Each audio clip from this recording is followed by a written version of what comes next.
This isn't too much right now.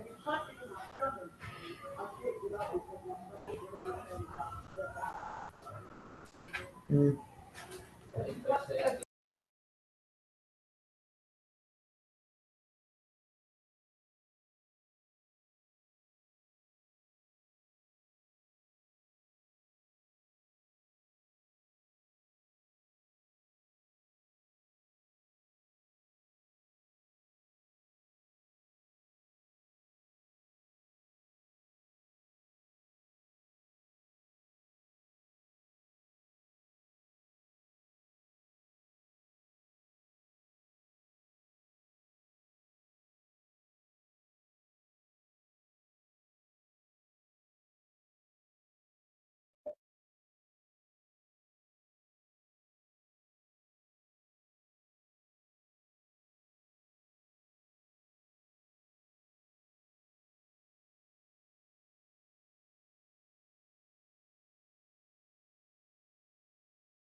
Good sound.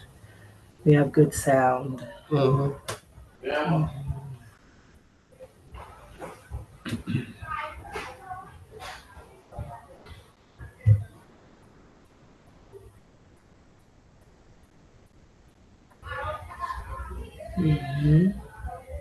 Hopefully they can hear.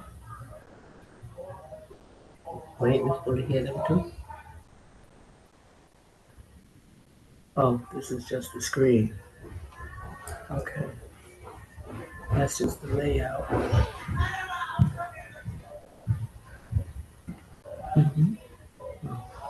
There's your answer. Really? You put it muted? I have it on. It's not muted. It's on. I don't hear nothing. Nobody's talking.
Good evening, everyone. It's just 6:15.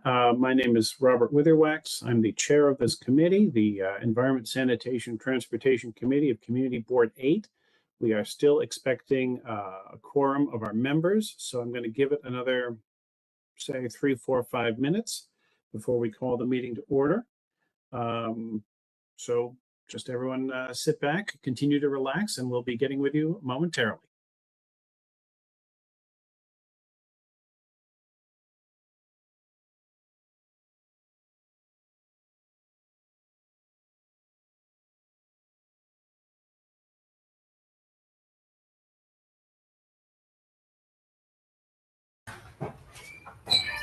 I think.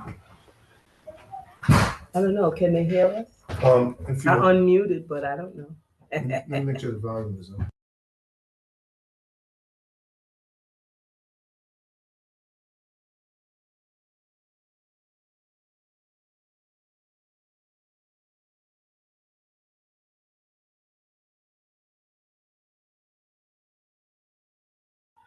No, you don't. Okay. Good evening. Can you hear us? If this is James Neville talking, yes, we can. Well, I'm James Neville. This is Judith Campbell and Linda Squires. Nice to meet you. How are you? Great, Okay, great. How are Yourself? Good, thanks. You. What brings you folks here tonight? Well, we're here because we're doing we requested the co-naming of Prospect Place between Utica and Schenectady for Roger Brown. You are the Brown people. Excellent. I apologize that I wasn't here when you presented initially, so I didn't recognize you, but thank you for coming back. For sure. It's a perfect segue to what I was going to say in a few moments. And if you don't mind, I will do that. So we have quite a full agenda tonight. Okay. we have 4 items that we're voting on, as well as a 5th item that we are hearing. Let me run through that briefly before we call the meeting to order. So we are going to hear a presentation tonight from the Department of Transportation on their updates to the open streets programs in Prospect Heights. We are going to vote on the Roger Brown co-naming. Then we are going to hear a presentation and vote on the carbon neutrality zoning text amendments. And then we are possibly going to hear some initial discussions of at least one co-naming for Robert Matthews and vote to calendar that, and possibly a second co-naming for James Caldwell as well. I see Mr. Saunders is in the room, and we may deal with him soon. We don't have a quorum yet, so we're not going to get started on any of these yet, because I want to let the room fill up a little more. Yeah, okay. But for the late comers, I would introduce myself again. My name is Robert Witherwax. I am the chair of the Community Board 8 Environment, Sanitation, and Transportation Committee. I am a board member of Community Board 8 as well for a long time. I want to introduce, I don't know if he's here, but my co-chair, Mark Thurton, should be joining us. And our secretary, Deborah Young, may be here as well. I don't see either one of them in the room yet. Rob, I'm here. Thank you. Oh, hey, Mark, how are you? Good. Good, there you are. So I just want to give a few housekeeping items. We are being recorded, so anything you say here will be preserved for posterity. So keep that in mind. We are also being live streamed, so if you can't, for whatever reason, show up on the WebEx, you can watch us on YouTube. Your friends want to see you live on TV, they can do that. A few, again, housekeeping items for the committee members. April minutes have not yet been finished because the one item that we were waiting on, which was the PDF for the presentation on the Bedford Avenue bike lane, hasn't been given to the board office yet. When that happens, we will compile it and give out April minutes. Membership.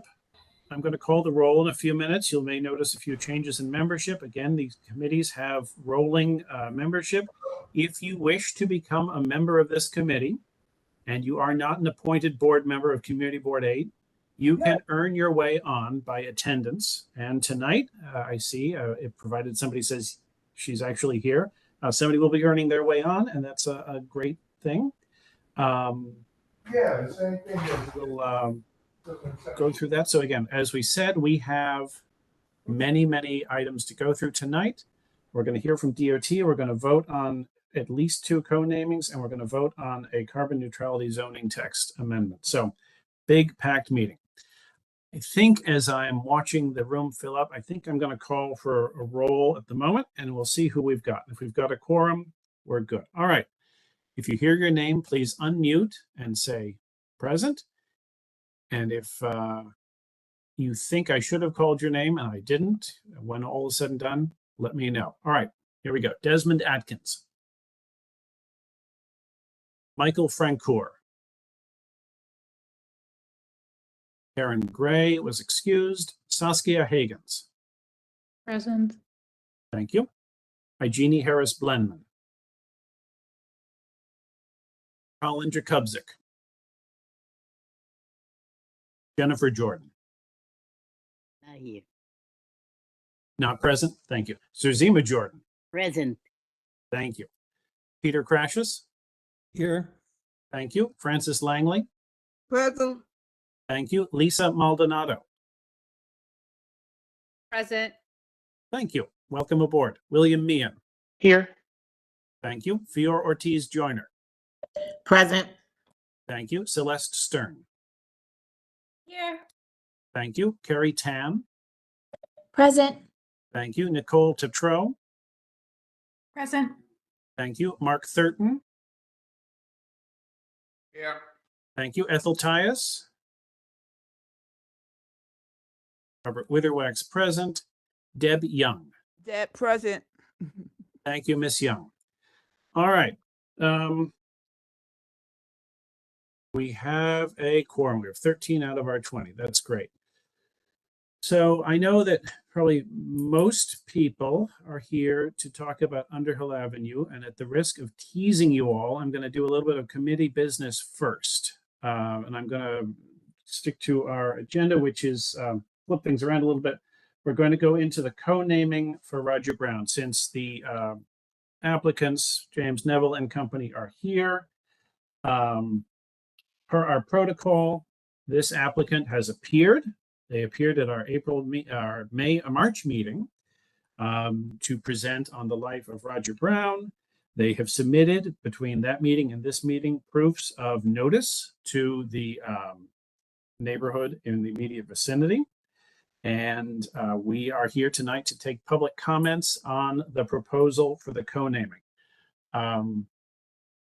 Remind me again, James Neville and company, what specific corner of that intersection are you looking to have the sign on?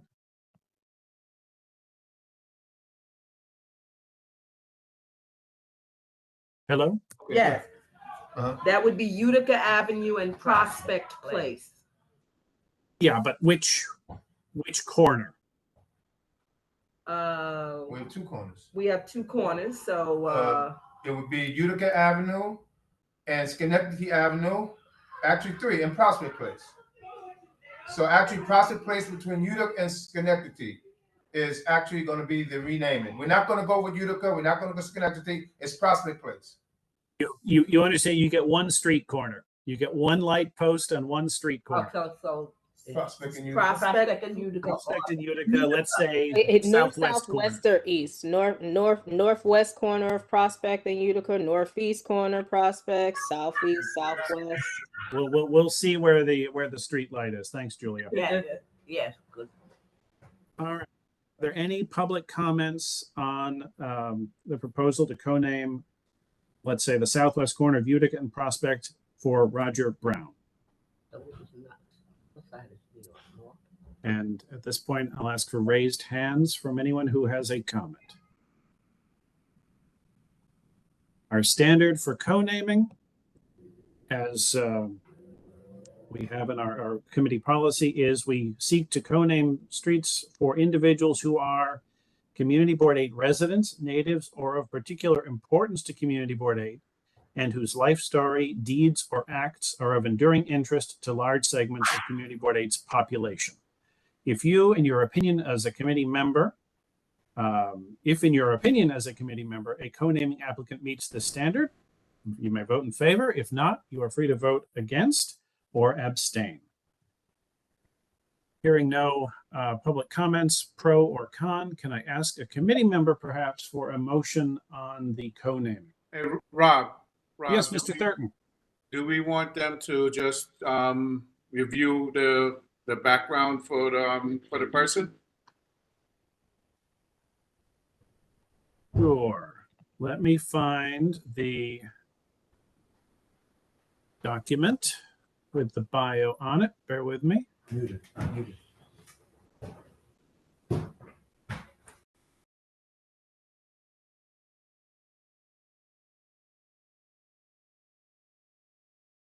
March meeting.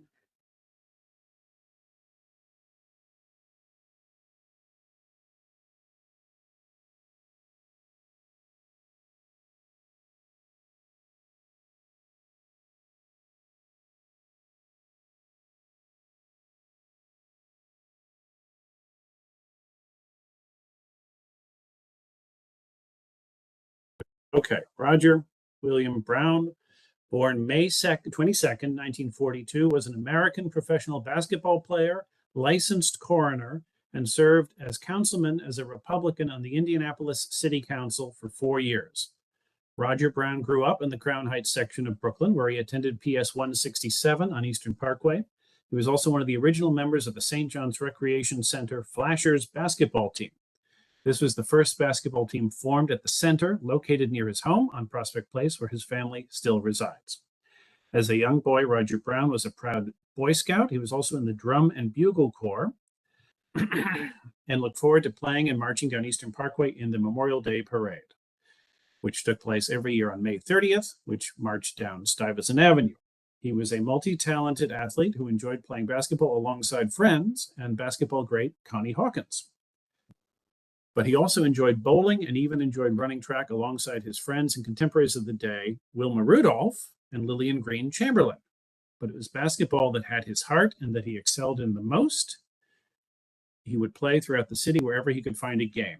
At 6'5", Roger Brown attended Brooklyn's Wingate High School, where he starred as a forward/guard. He later signed to play for the University of Dayton in 1960, but was banned from the NCAA and NBA when it was revealed that while still in high school and along with fellow Brooklyn star Connie Hawkins, he had been introduced to a gambler, Jack Molinas, who was involved in illegal point shaving. Brown was never accused of point shaving, and his only crime was associating with Molinas. With the NCAA and NBA ban in place, he continued to play basketball in Dayton's amateur leagues, and in 1967 signed with the American Basketball Association, the ABA's Indiana Pacers. He was the first player the Pacers organization signed when they were formed. Over his 8 years, 1967 to 1975, ABA career spent with the Pacers, the Memphis Sounds, and the Utah Stars, Brown scored 10,498 points and appeared in 4 All-Star games. On March 11, 1969, Brown set a Pacers franchise record with 46 points scored in a single game during a win over the New York Nets. That postseason, during the 1969, that should have been the New Jersey Nets maybe back then. During the 1969 ABA Finals, Brown averaged 25.6 points, 6.6 rebounds, and 2.6 assists a game in a 5-game series loss to Warren Jabali and the Oakland Oaks. The following postseason, during the 1970 ABA playoffs, Brown was named playoffs MVP after he averaged a postseason career best with 28.5 points a game en route to a finals victory over the LA Stars, in which Brown scored 45 points and grabbed 11 rebounds in a decisive Game 6 victory. Brown would later go on to win 2 more championships with the Pacers. The NBA later reinstated Brown, but he chose to never play in the league. Later, he was one of 7 players unanimously selected to the ABA all-time team in 1997, and he is one of 4 players to have his jersey retired by the Pacers. On February 15, 2013, he was announced as one of 5 direct inductees to join the Naismith Hall of Fame, having been elected by the Hall's ABA committee, and was inducted in September 2013. During his basketball career, Roger Brown has exemplified and embodied what it meant to be a team player. He loved the game. He is described by his family and those that knew him best as being caring and kind and never wanting to see anyone being taken advantage of. These characteristics are what drove him to public service. As a young man growing up in Crown Heights, he was and continues to be a valued member of the community and a pillar of pride to those both young and old who pride themselves as being part of that legacy. Roger Brown was diagnosed with colon cancer in 1996 and succumbed to the disease the following year. He is the father of 8 children: Roger Jr., Stacy Hicks, Rodney, Melissa, Gail, Destiny, Roger, and Rodney. And he is survived also by 2 siblings, Judith Brown Campbell and Charles Richard Brown, and a host of other family members. And I want to thank them for putting this together and for appearing here tonight. Having read that into the record, the committee has reviewed this. I'll take any public comments at this point. I would just like to add that there was an addended version sent a few weeks ago that added also some more current things that Roger Brown contributed, as well as the fact that the college now has a standing, has a program right now for Roger Brown and other things that he did do. So that was an original addition, but there was one sent about 2 weeks ago to the committee. But thank you very much. Apologies. This is the first one I could pull up under short notice, but thank you for bringing that up. Yes, yes. I see Deborah Young's hand. Mm-hmm. I think part of it might have just been spoken to, because my question, I was looking for some more information around what Roger might have done specifically in this community. I know you made reference to his earlier days before he started playing professional ball, but I did not hear about what he might have done within specific to this community during his later years in life. If you could elaborate on that, that would be helpful.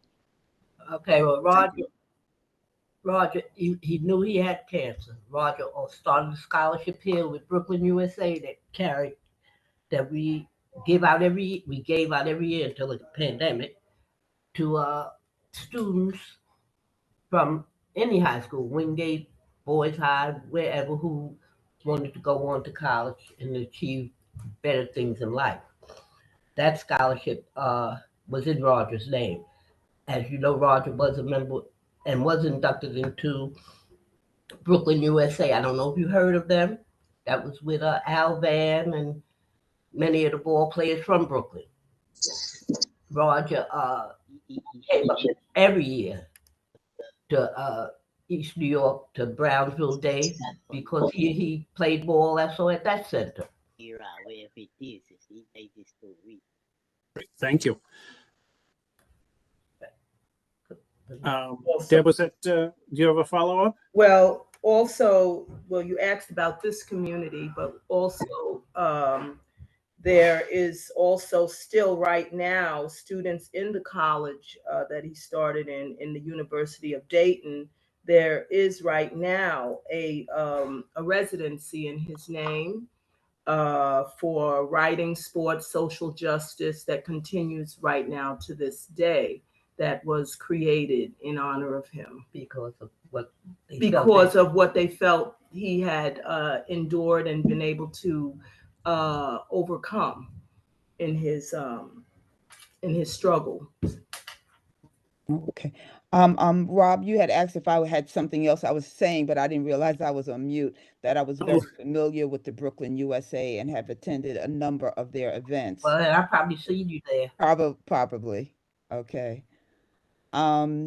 And you just mentioned something else about what he did. They did something for him in Dayton, Ohio. They named something after him or in his honor. Yes, actually, an entire YouTube presentation by the University of Dayton, Ohio, focuses on the fact that students are being introduced to Roger Brown and the characteristics that he demonstrated as a result of his experience and, his what he had to sustain. And so that residency is something that is currently on right now, that is at the college. What's the name? The name of the residency is the Roger Brown.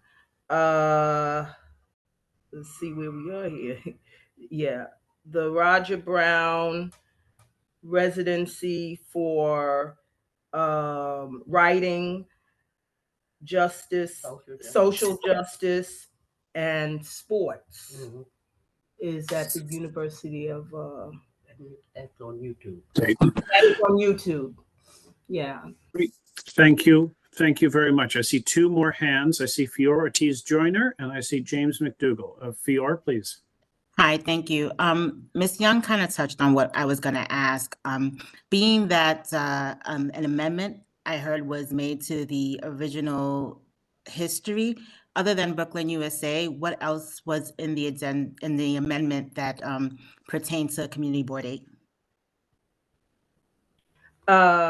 It was also added about the residency that's currently in his honor right now at the college, and the fact that he continued to come back continuously and work with all of the different organizations that he started out with here in Brooklyn.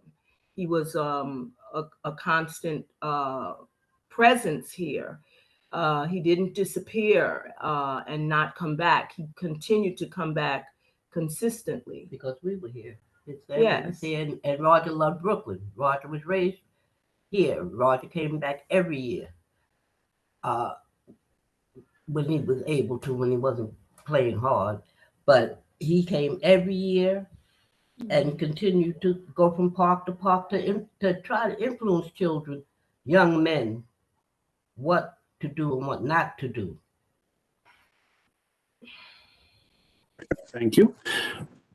James McDougall.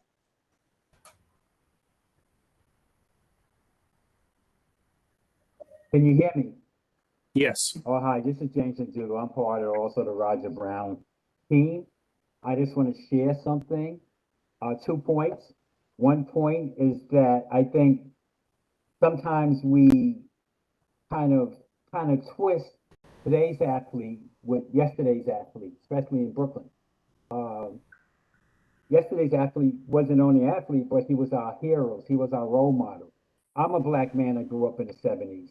And I know we had very little role models, so we looked towards men like Roger Brown and Connie Hawkins as a path and a road, as we know their path. But we looked at them as our role models. We had basically black men had three role models back in it. It was entertainers, it was athletes, and it was drug dealers. But Roger Brown and any athlete along those days were actually our standard role models, good role models that we looked up to. These were our heroes. These were people that we idolized, okay, especially in unfair and unjust Bed-Stuy. And that's the first point. The second point, we also are seeking, not only with Roger, but Connie Hawkins, we're seeking a measure of justice for the family for the injustices that was done to both Connie and Roger. And we have been working with a year and a half with the DA attorney, Alvin Braggs, to hopefully give them, and we believe they will because we spoke to them recently, give them a family some measure of justice, of the justice that was done to them. They were actually not allowed to finish college or even to participate in their craft. So we thought that was something that we had to address. So this is all in that same package of why we want to put up that street sign, 2 foot by a half a foot sign saying that Connie and Roger, we're doing Connie too. Roger once played here, his family still lives there, and he was our role model. Thank you. Thank you. Thank you. I will note that for the committee members, our board office has just sent around the revised bio. And apologies that I didn't have it at hand to read it into the record. I'm not going to reread it. I think we've gotten the measure. And at this point, in the interest of moving our agenda along, I'll entertain a motion from the committee.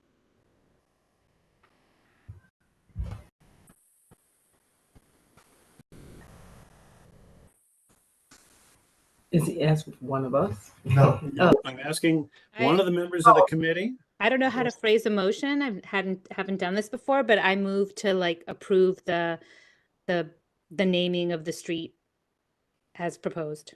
You like an old pro, Ms. Maldonado. Okay. Like you've done this a long time. The motion on the floor to approve the co-naming made by Lisa Maldonado. Is there a second to the motion? I second the motion. Yeah, I'll second. Who was that, Ms. Tetro? Sure. Thank you. Great. So Lisa Maldonado moved, Nicole Tetro second. I will now call the roll of the committee members who are present here tonight. Vote yes, no, or abstain. Desmond Atkins. Read it, please. Michael Francoeur. Aaron Gray is excused. Saskia Hagens. Yes. Thank you. Igenie Harris-Blenman. Colin Jakubczyk. Jennifer Jordan. Zerzima Jordan. Yes. Thank you. Peter Crashes. Yes. Thank you. Francis Langley. No. Thank you. Lisa Maldonado. Yes. Thank you. William Meehan. Abstain. Thank you. Fior Ortiz Joyner. Abstain. Thank you. Celeste Stern.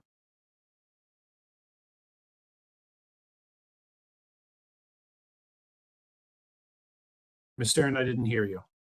Abstain. Thank you. Harry Tam.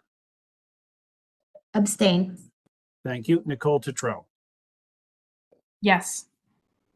Thank you. Mark Thurton. Yes. Thank you. Ethel Tyus. Robert Witherwax, yes. Deborah Young. Abstain. Thank you. The motion carries 7 in favor, 1 opposed, 5 abstentions. This will go to the full board at our June meeting, which is, I believe, June the 8th. Location to be determined. At which point the full board will vote on the committee's recommendation. We will see what comes from that.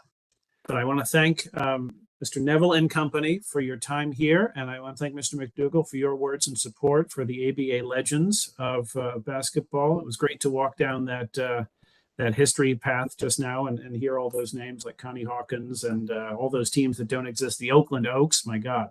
But it was great to have you guys come out and bring a little bit of basketball history back to Brooklyn. So thank you. We will see you second Thursday in June. Thank you. All right, I'll move on now to our, I'm sorry? Oh, all good. Moving on to our main agenda item, our next agenda item of our 4 main agenda items is going to be the presentation by the Department of Transportation on open streets. So I see Kyle Gorman from Open Streets is here. I saw Lee Eastman is here, and I see that some people are actually coming in from the Open Streets, live Zooming in. So I will hand it to whoever wants to take it away. I'm presuming that's you, Kyle. Yeah, I'll kick us off. Lee, unless there's any words you wanted to kick us off with first. Sure. Can everyone hear me well? Mm-hmm. Awesome. I'd like to say good evening to everyone. Chair Weathermax, thank you so much, and along with CBA for having us this evening. My name is Lee Eastman. I'm with the Brooklyn Borough Commissioner's Office. I am your contact here at this office for CBA.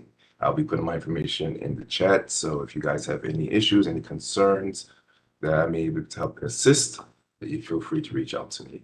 The presentation will be done by the gentleman that just spoke, Kyle Gorman from our Public Space Unit, and I'm going to turn it over to Kyle. Great, thank you, Lee, and thank you everyone for having me tonight to walk you through some updates for Open Streets in Prospect Heights. I'm going to jump right into it and share my screen. Just give me 1 second, please. Screen. No. Great. All right, you should be able to see on my screen now a slide about the Underhill Bike Boulevard, which is the presentation that I'm going to be giving tonight as an update to Community Board 8 ahead of implementation this summer.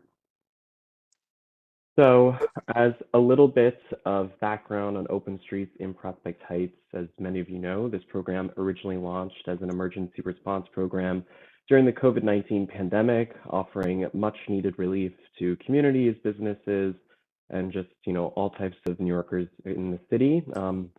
The original intention with the program was that NYPD would manage it, but given resources shifted at that time, it shifted to a community managed partner known as the Prospect Heights Neighborhood Development Council that took on the day-to-day management of the open street on Underhill as well as on Vanderbilt back in the heights of the pandemic.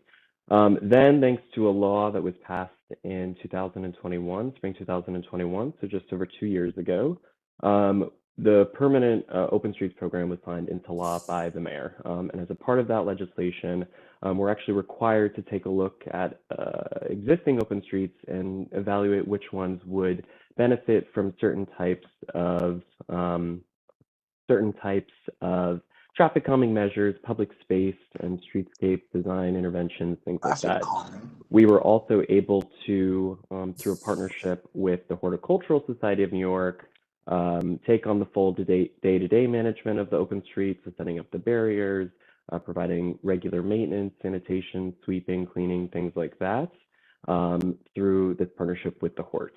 But of course, PHNDC is still very much involved through an advocacy perspective, as well as a programming partner, hosting lots of events, including yoga to this night. So really great partnership across lots of different stakeholders here in the community. Like I mentioned, we've just been doing lots of regular outreach and programming to engage lots of different residents in this community, people who visit this community, or someone even who might just be passing through, to understand how they'd like to see this open street used in the future. Sorry, some annotations will turn on. There we go. So like I said, we've been working a lot with PHNDC. They're just a group made up of residents, businesses, and other types of stakeholders in the Prospect Heights community, and they stepped in when resources were pretty limited at the city scale. The open street, as really its original intention was to add more space for pedestrians and cyclists, giving this sort of more neighborhood local street pedestrian and bike priorities, so seeing ages, all abilities, all users using the open street for cycling, walking, running, skateboarding, scootering, everything in between, as well as programming on a sort of regular basis. But because this is a limited local access open street, it still, of course, allows for parking, driving, and so on and so forth.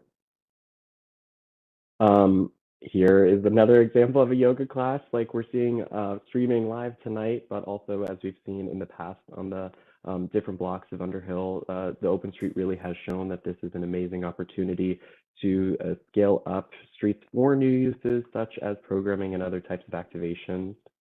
And we also wanted to use open streets as a means to support schools, whether that just be creating safer thoroughfares for people to get to the schools and other youth-oriented institutions and destinations on this corridor, as well as providing opportunities for some fun programming for students that might attend the schools or live in the neighborhood or visit the neighborhood. For example, there was like a skateboarding lesson that was done on Underhill in the past that's been very popular amongst families that go to PS9 and other schools too.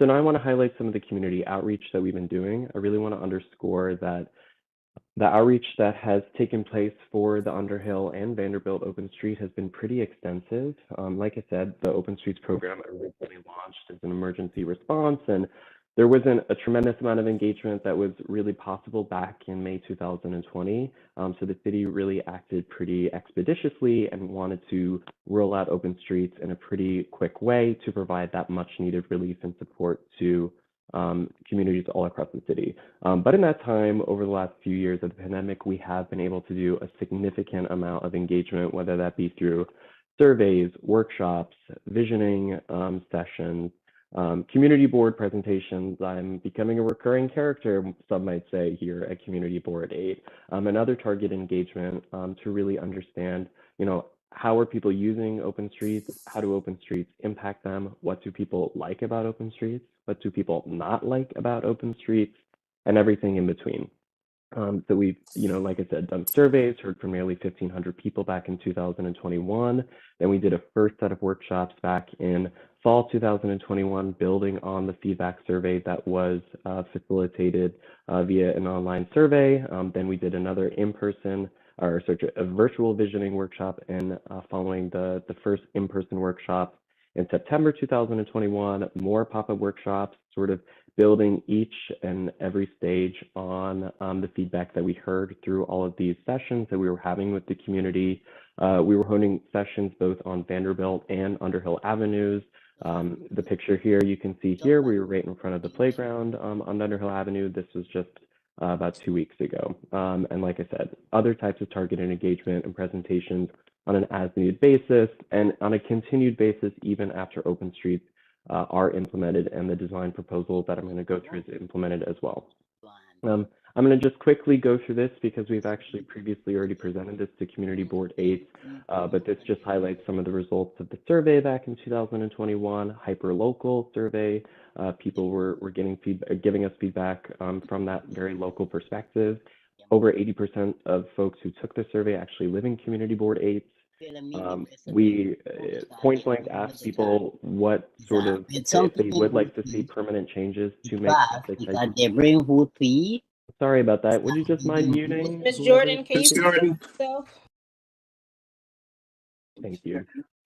So we had directly asked folks, would they like to see permanent changes to make open streets permanent bike and pedestrian priority corridors? And over 80% of folks indicated that they would like to see these permanent changes. And these changes come in lots of different shapes, sizes, and colors.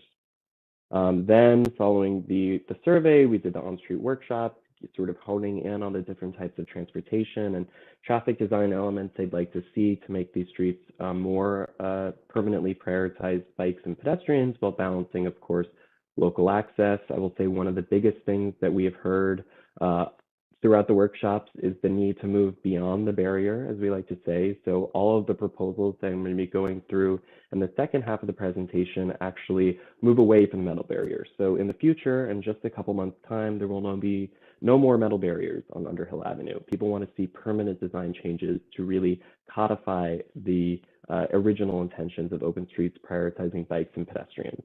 Another set of workshops just building on some of the design proposals that we had offered at that time.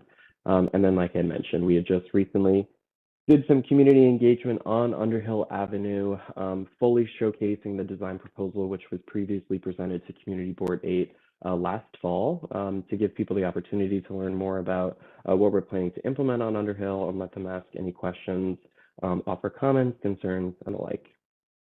So now moving on to the project proposal and some data that backs it up. Vision Zero, of course, is an initiative to eliminate death and severe injuries from traffic crashes on city streets. This is a Vision Zero priority corridor. So we are looking to make sure that we are, implementing different types of traffic design elements and traffic calming design interventions in order to make sure that there are no more injuries and potentially fatalities on these corridors, whether that be for pedestrians, cyclists, drivers, and any other type of transportation user. We really want to hone in on that this street, even before the pandemic, has been really dangerous for pedestrians, cyclists, and drivers as well. So these design interventions really had a demand for them even before the pandemic. So now into the Underhill Bike Boulevard proposal. So what exactly is the Bike Boulevard? This is a corridor that's designated for bike travel, bike priority, as well as pedestrian priority too. It really, at the end of the day, does traffic for all road users, that being pedestrians, cyclists, and vehicles, through a varied set of design interventions that I'm going to walk through tonight. The proposal for Underhill really builds on the success of the open street, as well as all the outreach that I just highlighted, and features new types of traffic calming, traffic diverters, and other types of elements to make the street safer for all road users. So the scope of the project actually is entirely the entire stretch of Underhill. From a transportation network perspective, Underhill Avenue is actually just a hyper-local corridor. It's bounded by Eastern Parkway at its southern edge, as well as Atlantic Avenue at its northern edge, but really now, because of the new plaza that was implemented back in November 2022, it stops at Pacific Street. So I'm going to walk you through all of the design proposal on a sort of multi-block fashion. So the goals really align with a lot of things that I was just saying: prioritizing bike and pedestrian, improving visibility, shortening crossings, adding a new two-way bike network connection, building out the New York City bike network, and codifying different types of traffic calming and safety benefits through a series of different design interventions.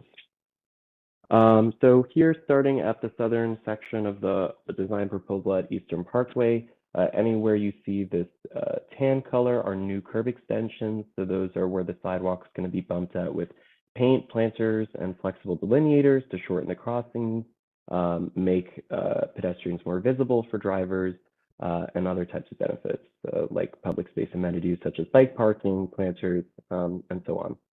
There's going to be a series of other types of other traffic markings, including greenback sharrows. So these are a new bike lane designation that's going to be found on every block of the open streets. At St. John's Place here, you see just realigning the geometry of this particular intersection, making it safer and more visible for all road users. So just, like I said, really codifying the bike and pedestrian priority while balancing local access as needed. Then on a few different blocks, we're going to be implementing this new mid-block traffic calming, which is going to have different types of signage, granite blocks, and planters to add a very narrow or a very slight curve, I should say, which will really encourage that 5-mile-per-hour advisory speed limit that we would like to implement on Underhill. Moving just along, this is Sterling Place to Prospect. You can see here again the mid-block traffic calming to encourage that 5-mile-per-hour speed limit while allowing for bike priority and safer pedestrian crossings. Then on the block where the playground is between Park and Prospect, we're going to be converting it to one-way southbound for vehicles, but still allowing for two-way for cyclists. So cyclists on the southbound will ride in the moving lane with vehicles, and northbound cyclists will ride against a parking protected bike lane that will run exactly on the curb of where the playground is. And then there's other types of new median islands, curb extensions, opportunities for bike parking, and just generally a lot safer access to the playground, which sees, as I'm sure many folks know, lots of children accessing it on a day-to-day basis. Moving along to Prospect to up to Bergen Street. This on the block where the parking garage is, there's limited markings except for the green back sharrows. Then where PS9 is, a very similar treatment to how we're planning to do it on the playground block between Park and Prospect. There's going to be a one-way conversion for vehicles, two-way for bikes with a parking protected bike lane for northbound cyclists. Southbound cyclists in this particular moving lane will ride with traffic, but still have that bike priority, and new other types of curb extensions and traffic calming to really make sure that the street adjacent to the school, where hundreds of kids are accessing on a day-to-day basis, is as safe as possible. And then on the last two blocks of the Bike Boulevard proposal is where we'll be implementing this new median traffic calming with the 5 mph gentle curve and planters and other signage. And then up in front of Leland at the corner of Dean Street and Underhill, we'll be adding new bike parking opportunities and planters, as well as the mid-block traffic calming, and then the pedestrian plaza, which of course was already implemented in November 2022. So that's actually the entire design proposal. I'm going to run through some photos now to give you a little bit of a better idea so you can understand what types of interventions are going to look like on Underhill Avenue. This is a bike boulevard that we were able to implement in Sunnyside, Queens, which was one of the first bike boulevards in the city. It's very similar characteristics as Underhill, primarily residential, was a one-way, two-way street, I should say, with now some new one-way conversions, as you can see here in the background of this photo. But having that bike and pedestrian priority and just generally a lot safer road for all road users. Here's another perspective of that particular bike boulevard, this one showing a traffic diverter, which we're similarly going to be implementing on Underhill. This is in the curb. You can see opportunities at the curb extensions where this is the regular curb at concrete, and then it's bumped out using paint, delineators, and other types of amenities such as planters, bike parking, granite blocks, and so on. And then, of course, plazas, which we've already implemented at the block between Pacific and Atlantic, which has been very successful, really opportunity to build on the Lowry Triangle and add a new public space in the community. So in terms of the next steps, we're moving ahead with implementation starting this July. It shouldn't take too long, but we'll go on a block-by-block basis. We're lucky that Underhill last year was repaved, so we have a nice new canvas to work on. And once the project is complete, we will do a post-implementation evaluation and make any changes as needed. And as, of course, we'll continue to monitor all of these new traffic changes in Underhill, as well as how the Vanderbilt open street might impact this particular new traffic pattern, and consider any mitigations that are needed.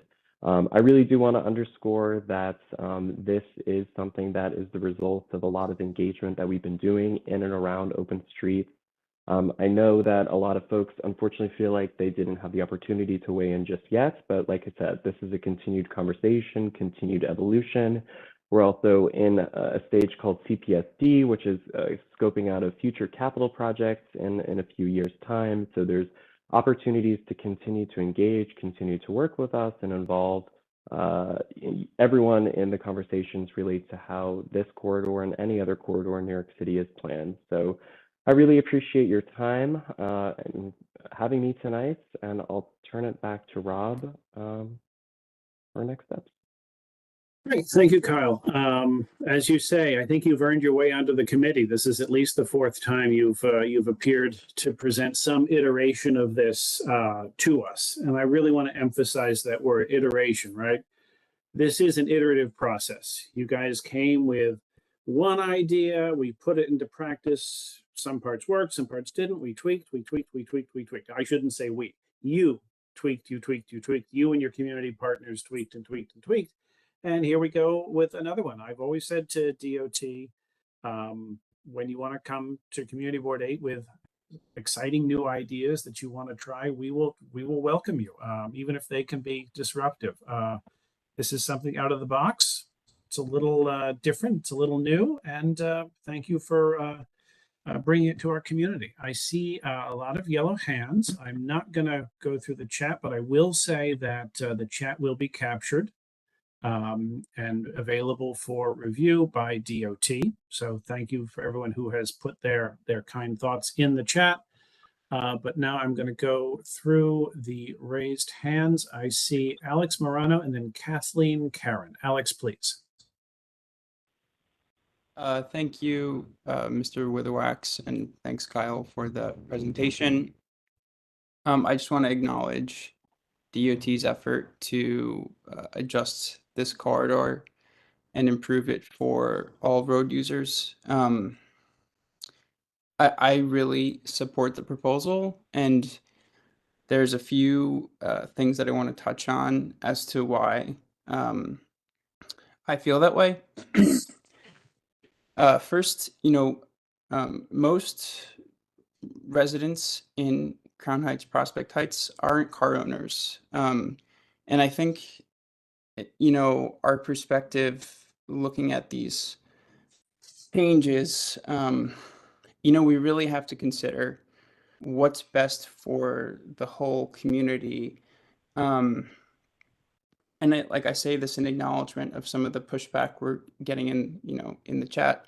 You might see this proposal and feel a certain way because of how it impacts your relationship with the street.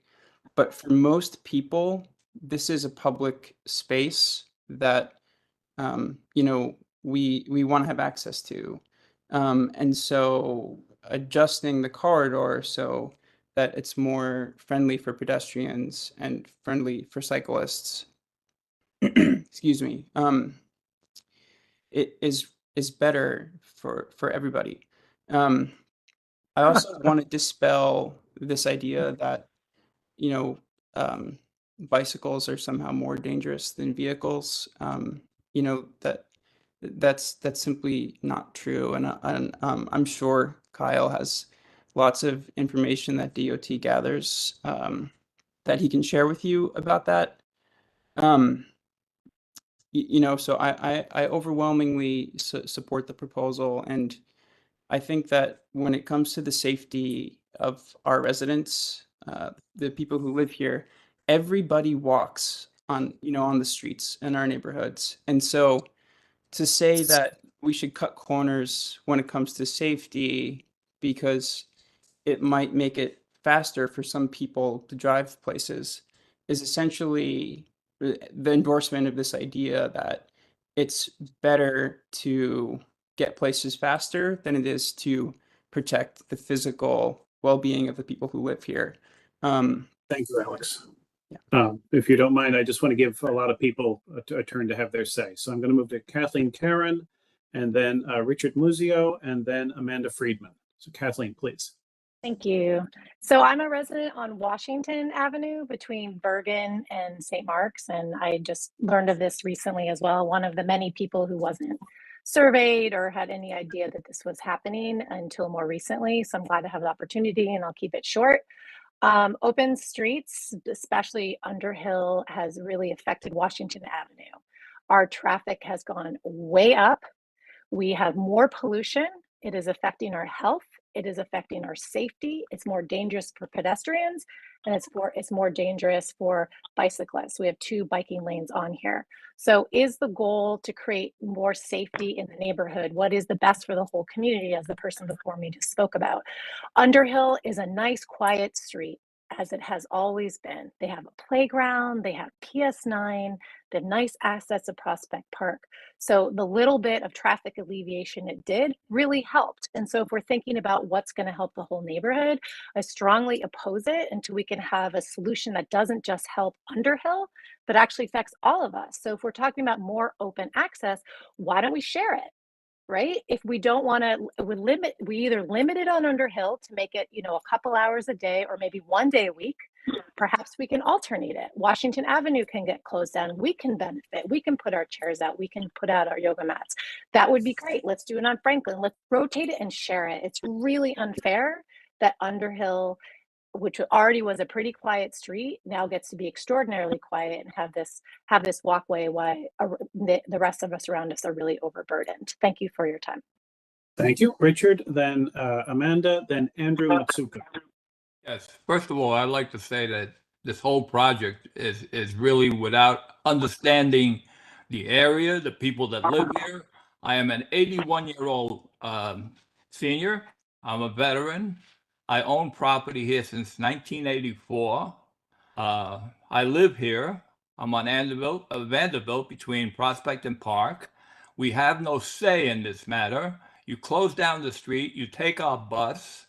We have the 7th Avenue subway stop, the Grand Army Plaza. Seniors cannot negotiate those steps. We do not have elevators there. Wouldn't it have been nice to put elevators there if you're going to take away our bus? All of these things. Safety. The safety lane on your website shows it comes down the center of the street. When you go to Prospect Place and St. Mark's, we have an 8-foot center island, raised center island. And if the fire engine's on the opposite side of the fire, there's no way that they can get a ladder across. I've preached this for 4 years. 4 years. No one listens, but they tell me, tells me that the DOT approved it. The fire department does not approve it. They say we have no comment, and they refuse to address it. They refuse to say it's okay. I want someone to sign off and give me a letter telling me it's okay, because when something happens, I want to be there to point the finger. You people don't care about the seniors. This is Mental Health Month. For 3 years, I wake up at night, and you know what my vision is? Barbed wire on the gates. Barbed wire, right? 3 weeks ago, we had the open streets was open to the traffic because it rained the entire weekend. As I looked out my window, you know what flashed before me? Checkpoint Charlie, the Berlin Wall. And this is Mental Health Month. You people have no regard for the elderly. Nothing at all. People. There are 4 blind people on this block. 4. They can't get access to Accessoride. They have to go to the corner. Why? We had an incident. Thank you, Mr. Muzio. I'm just gonna move it along so everyone gets a turn to speak. Amanda, and then Andrew, and then Woody. How do I talk? I always you have to raise your hand. I don't know who you are otherwise. Okay, can I go ahead? Amanda, and then Andrew, and then Woody. Yes, please. Great. Thank you so much, DOT, for this proposal. I'm really excited to see these upcoming changes. I bike a lot in the neighborhood. I live right off Washington. I agree that Washington is not a great cycling corridor, a lot of car traffic, which is why I'm excited to finally have a safe north-south cycling corridor on Underhill. Especially, I see all kinds of families with their kids on bikes, and I think that we deserve a safe way to get around, and it will increase the safety conditions for all of us in the neighborhood. So I think that this is going to make Prospect Heights a much better place to live, and I'm very excited to see this happen in July. Thank you. Thank you. Andrew, and then Woody, and then Ingrid. And for the committee members, I do see your hands, but I'm going to let the community speak first and then return to committee members. Okay? So Andrew, then Woody, then Ingrid, please. I just wanted to quickly say I support this proposal. Excited to see it implemented in the summer, hopefully. Thank you, DOT and CB8 for having this discussion and iterating on the design. I was able to make it to one of the workshops where the feedback was collected as well. The open street, I think it's going to be such a wonderful change for the neighborhood. If you've seen the sort of corridor in Sunnyside, it's just so quiet now and calm and neighborhoody. It's just a really nice sort of change, but it still allows all of the sort of access for vehicles through that, at a sort of slower rate, right? And I think it's going to be a wonderful improvement. I think having a north-south bike connection through that corridor. Vanderbilt is great on when they have the plaza days, but then like most other times, like both Vanderbilt and Washington, the lanes get blocked because cars just park in them and there's no enforcement. So it'll be a great sort of north-south corridor for cyclists, as well as for all the all users of the road. I think will benefit from the safety. I think we've seen that happen in the statistics and the sort of crash data, that the safety benefits that these types of changes bring should be significant for Underhill. So I support. Thank you. Thank you. Woody, Ingrid, and then Joseph.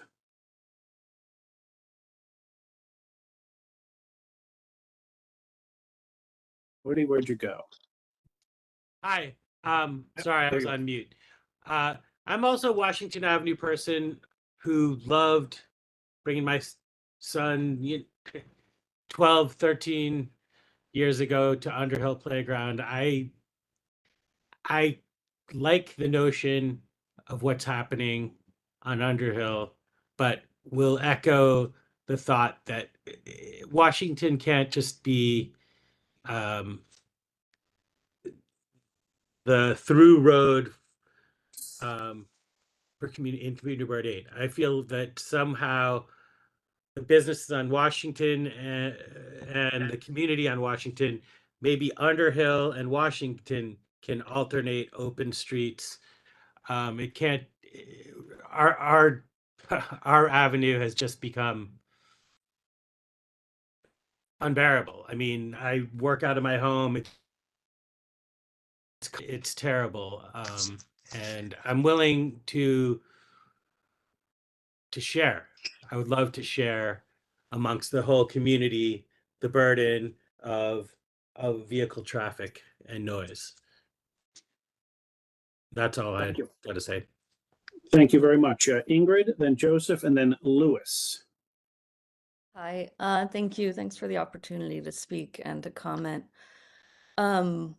I've been a resident of Prospect Heights for 19 years. I live on St. John's between Washington and Underhill the last 10 years.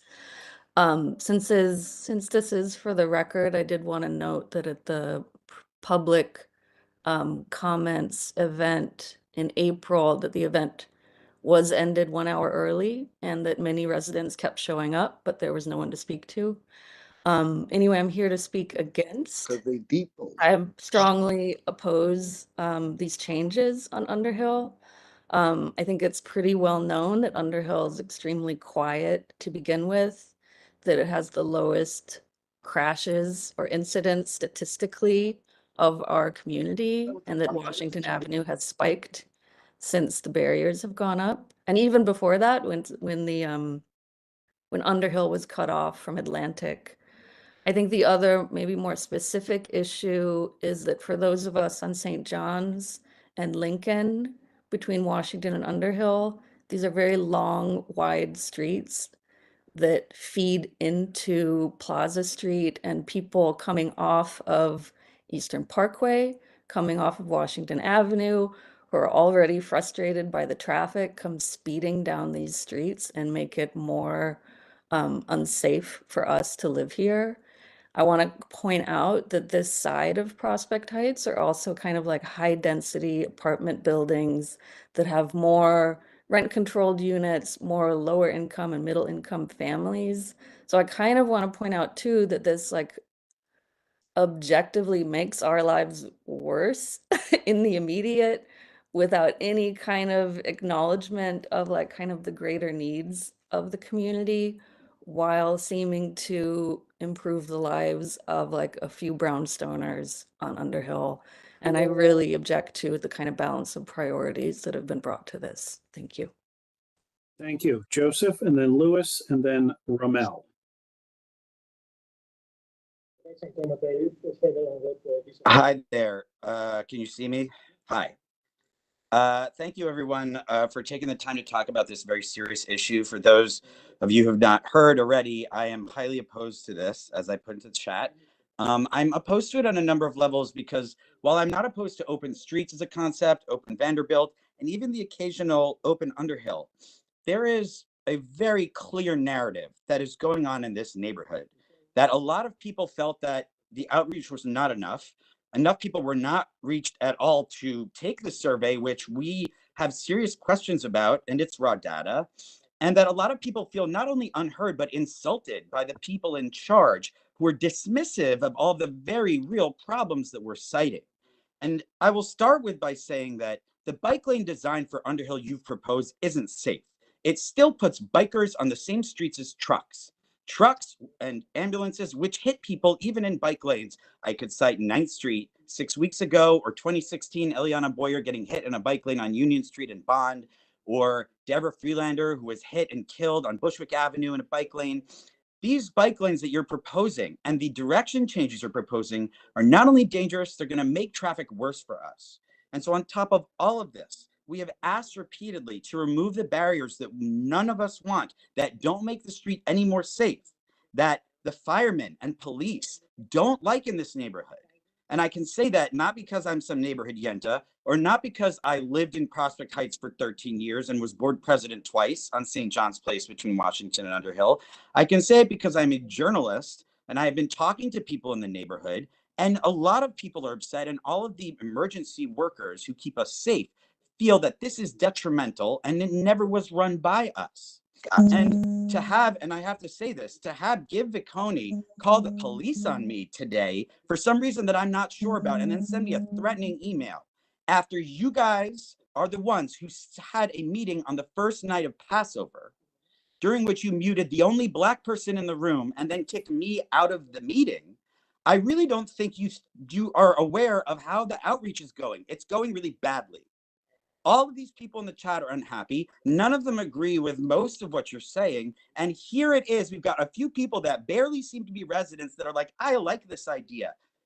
Go ride in a bike lane in Paris or Copenhagen or any other European city that y'all want to bring here. For some reason, y'all want to bring more European culture here. And you'll see that the bike lanes are fully separate from the streets on different levels, that there is separation from the sidewalk to the bikes and they don't put them in narrow streets where they don't belong.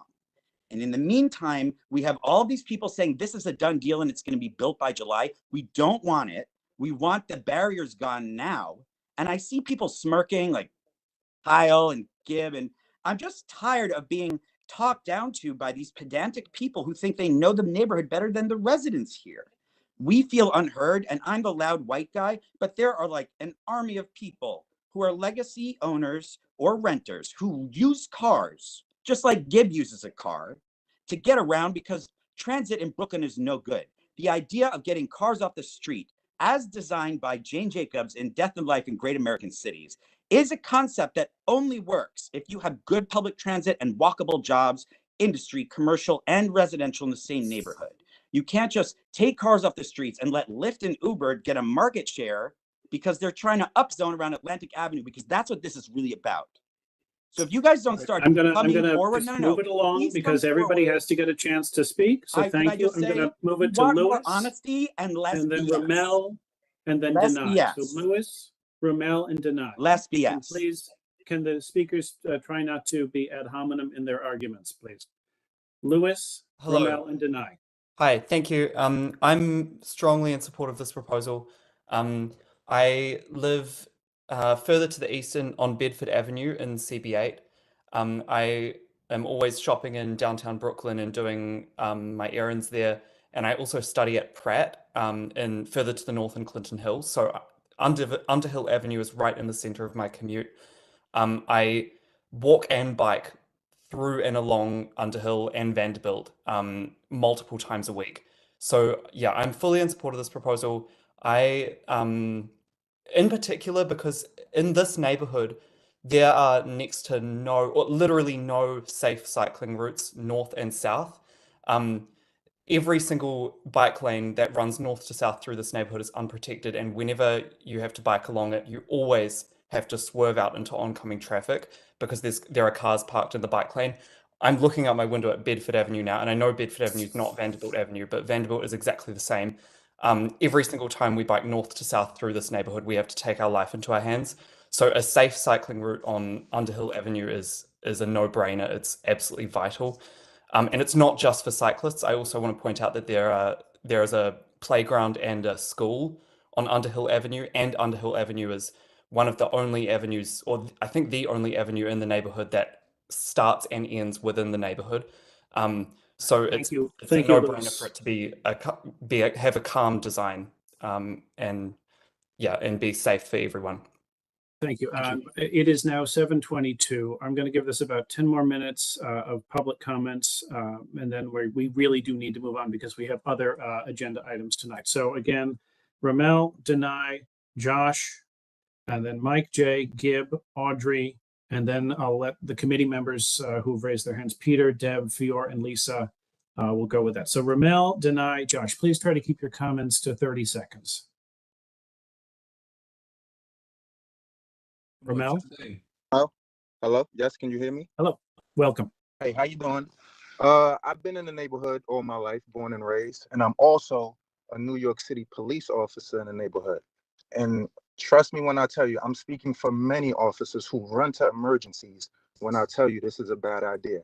No officer, no firefighter, they're all against this idea. It doesn't help elderly people.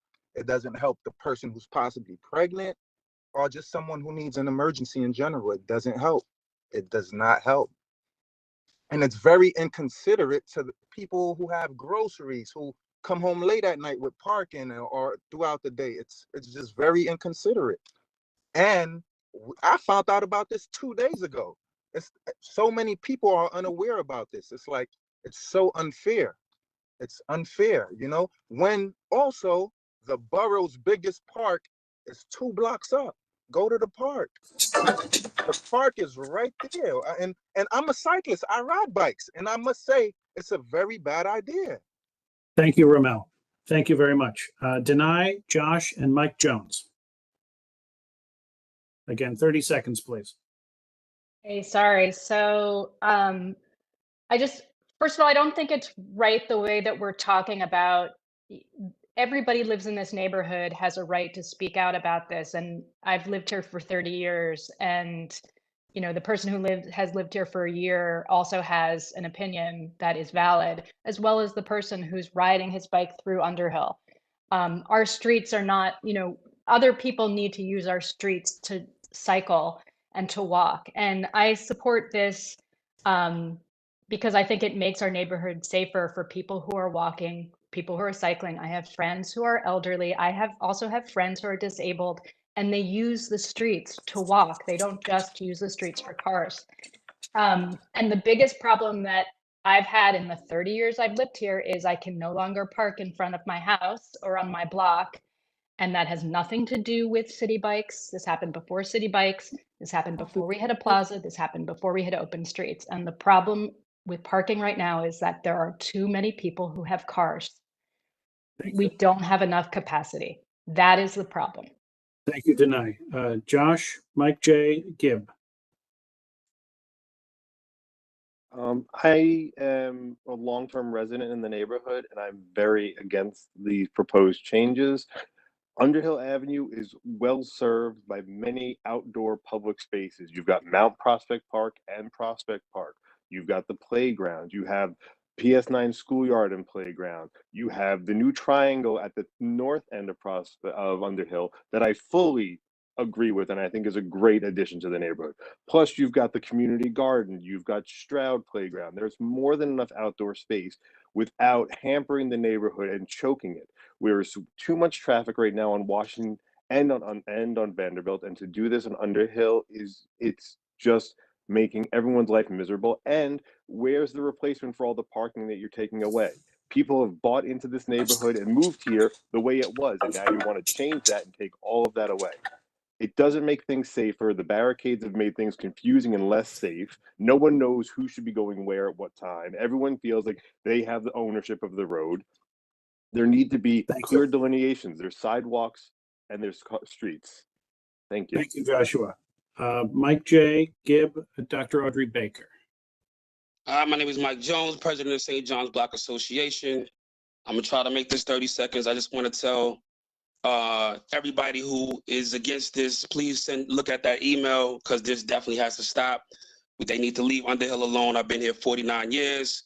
We know it's been safe. These numbers are incorrect. These 1,500 people, I don't know where they're getting it. We have at least let's just say 25,000 people. So 1,500 people cannot speak for 25,000 people or more. And I know those numbers are even close. But me and thousands who've been on Underhill for all of these years had no problem. So we're going to wait till just a several amount of people saying, oh, yeah, we're just going for bikers. So just mute all the people who are senior citizens who can't even get on an app like this. All of those reach outs were false. We know that. So I'm just saying it needs to be considered. It needs to be a meeting, maybe should be at a place like a PS9 so that more people can get there. And DOT should not make a decision off of a group of community members that are there. And that's not right. It needs to be more people to make this decision. And it's way more conversation need to be held. Thanks for the 30 seconds. Thanks for everybody who was reading this, listening to this, YouTubing and everything, because it's getting out of hand. And I hope that they are listening this time, because the other time I wasn't being heard. Thanks. Thank you, Mike. Gib, and then Audrey, and then I do see a few more hands, but again, we've got a lot. We've still got another half hour at least, 45 minutes of material for the committee. So I'm going to cut things off with the names I've already said. So Gib, Audrey, Peter, Deb, Fior, and Lisa. Gib, and then Audrey. Good evening, everyone. My name is Gib Vacconi. I've lived in Prospect Heights for 32 years, and I chair the Prospect Heights Neighborhood Development Council, who is the local partner for open streets in Prospect Heights, Vanderbilt Avenue, and Underhill Avenue. Behind me, you can see a yoga class going on at the Underhill Plaza. These were done on the Underhill Open Street last year. There's about 30 people attending this evening. It's a very popular public program, and it's the type of thing that's possible when we create new public spaces in New York City. I also, as somebody pointed out, own a car. I park my car on the street. Parking in this neighborhood is very, very difficult. But the city needs to handle a number of challenges. It needs to create more public open space because the city is becoming more dense. It needs to be able to deal with climate issues. It needs to be able to reduce traffic violence. And all of those things, and it needs to deal with rats, and all those things eventually are coming for parking spaces. So we have to understand that as much as the neighborhood is something that we have gotten used to the way it is, new solutions will need to be found, and this is one of them. The barriers on Underhill Avenue are never intended to be permanent. They'll all be removed with the changes DOT has implemented, and Underhill Avenue will be the type of safe street we need for a public lower school and a playground for young children. Thank you. Thank you very much. Audrey Baker, Peter Crashes, and Deb Young. This proposal is a blaring display of ageism.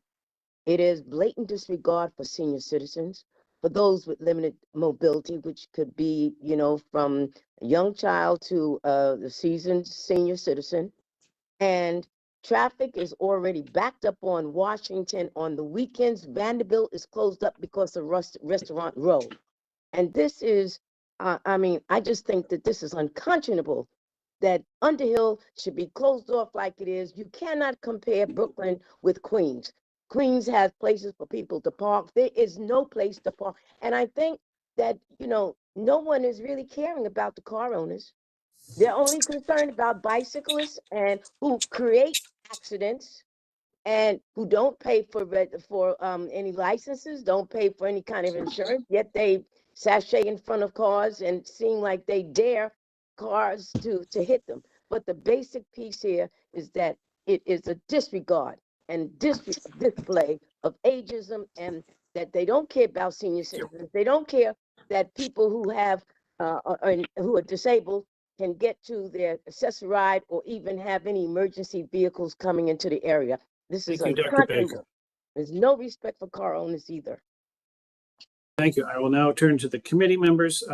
We have 4 committee members: Peter Crashes, Deb Young, Fior Ortiz Joyner, and William Meehan. So Peter, take it away. Mr. Witherwax, do you mind if I just mute everyone right now? There are a couple of mics that are open, and it's driving me a little bit nuts. No problem. Mute everyone, Ms. Neal. Thank you. And unmute selectively. It'll be Peter Crashes, Deb Young, Fior Ortiz Joyner, William Meehan. Just not me, Julia. Okay, Mr. Crashes. Thank you for your patience. You're ready, Mr. Crashes. Can you hear me now? Yes. Okay. So Rob, I appreciate that the Department of Transportation has come here 4 times, but I think we haven't had a vote on this actually as a committee member.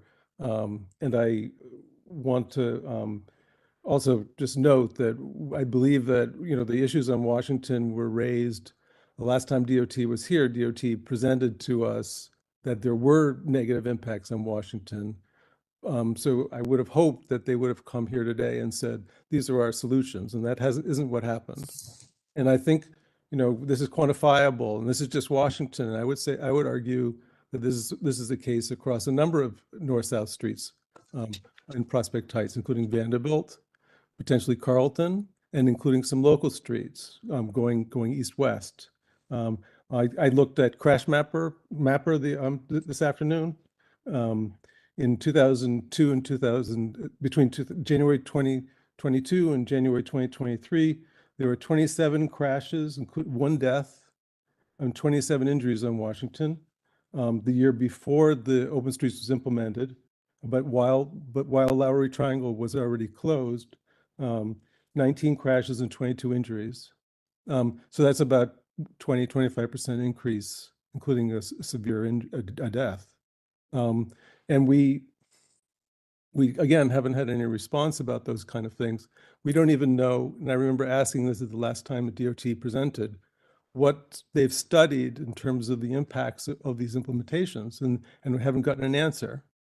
I don't think that's appropriate. I mean, what is our committee for if things just wash over us? In terms of the Peter, I'm going to have to hand it over to Deb. Rob, I have a really important other, because I think there's some. Peter, you had 30 seconds. Everyone got 30 seconds. So these I'm programs sorry. are supposed to be dedicated to under-resourced areas. Underhill, how is Underhill under-resourced? Underhill was, before the implementation of open streets, after Lowry Triangle was closed, pretty much the safest north-south street in all of Community Board 8. And it is certainly now. So when you're doing safety improvements, why are the safety improvements going to Underhill? It's also, we heard tenants from St. John's, saying why aren't these improvements happening for tenants instead of property owners? Land use committee a couple weeks ago, property on Underhill. Peter, I'm sorry. I just purely out of time. I've just got to move it along. We can't get into land use issues tonight. It's not a land use issue if there are fewer people left on Underhill because of the changes that are happening with the increase in property values in the area. I hate to do this. You're out of order. Miss Young, please. Thank you. I can't address the specifics of what's going on Underhill or Vanderbilt, but what I do want to say, a few points I want to make briefly. One is when we speak about the community, and I've heard terms, the whole community, we cannot take the whole community and put it into one little bag. The community is very, very diverse. The needs are different. I don't think that we have taken into account the needs of the elderly and the handicapped. And this is not to minimize open streets. I support open street. I support bicycles. I support safety for everyone. But I am not convinced in all of the meetings that I've attended that we have looked at very comprehensive safety initiatives that manage. We could do better with car safe people, drivers, because there are crazy drivers. We could do better with safety issues around training bicyclists. We could do better, take better safety measures about pedestrians. This needs to be a collective effort. It cannot be one over the other. It needs to be a balance, and I'm convinced that we are not looking at this broad enough and taking the needs of the entire community and its diversity, because it is diverse, and you can't take what's good for the western end and put it and say it's the same goodness for the eastern end. The needs are different, but the safety issues, we have to look deeper and broader in terms of safety measures. I'm sorry. Thank you. Thank you, Ms. Young. Now. Sorry. Thank you, Ms. Young. No, thank you. Fiora Ortiz-Joyner, and then William Meehan, and then I'm going to call this element closed. Hi, this is Fiora Ortiz Joyner. I just want to say that currently, anytime that I pass by Underhill, it is extremely underutilized. And these proposals, what it screams to me is it smells of elitism, basically, because you can, and that's not right. And I would implore everyone that's on the chat and is upset about not being heard or seen, please continue to come to these meetings, get voting rights, get a seat at the table. That's the only way your voice will be heard. But the elitism is just unbelievable, and it's not right. And all the community members should be involved in decision making, and it shouldn't be one or the other. I think the road should be shared, and I think it's lazy of the DOT to just think of plans that would eradicate cars and remove cars from the street. If you need to come up with a comprehensive plan that will work for both motorists, pedestrians, and cyclists, not just for one demographic. Thank you, Ms. Ortiz Joyner. William Meehan. Hi, thank you, Kyle, for the presentation. I have two questions. I'm really happy to see this moving forward in July, but I noticed some differences in the design from today as the one from last fall, namely that the blocks south of St. John's near where I live are no longer going to be one-way converted. And so my question is, why was that change made? And what impact do you think that will have on cut-through traffic? Because now you've kind of created this situation where it would still be, fully allow southbound through traffic from Pacific all the way to, the service road on Eastern Parkway. I was wondering, what impact do you think that change will have, given that the success of 39th Avenue in Queens depends on, through traffic having to divert? Thank you, Mr. Meehan. Kyle, do you want to just answer that question? And then I'm going to come back to you with one or two other questions of substance that surfaced this evening. Of course.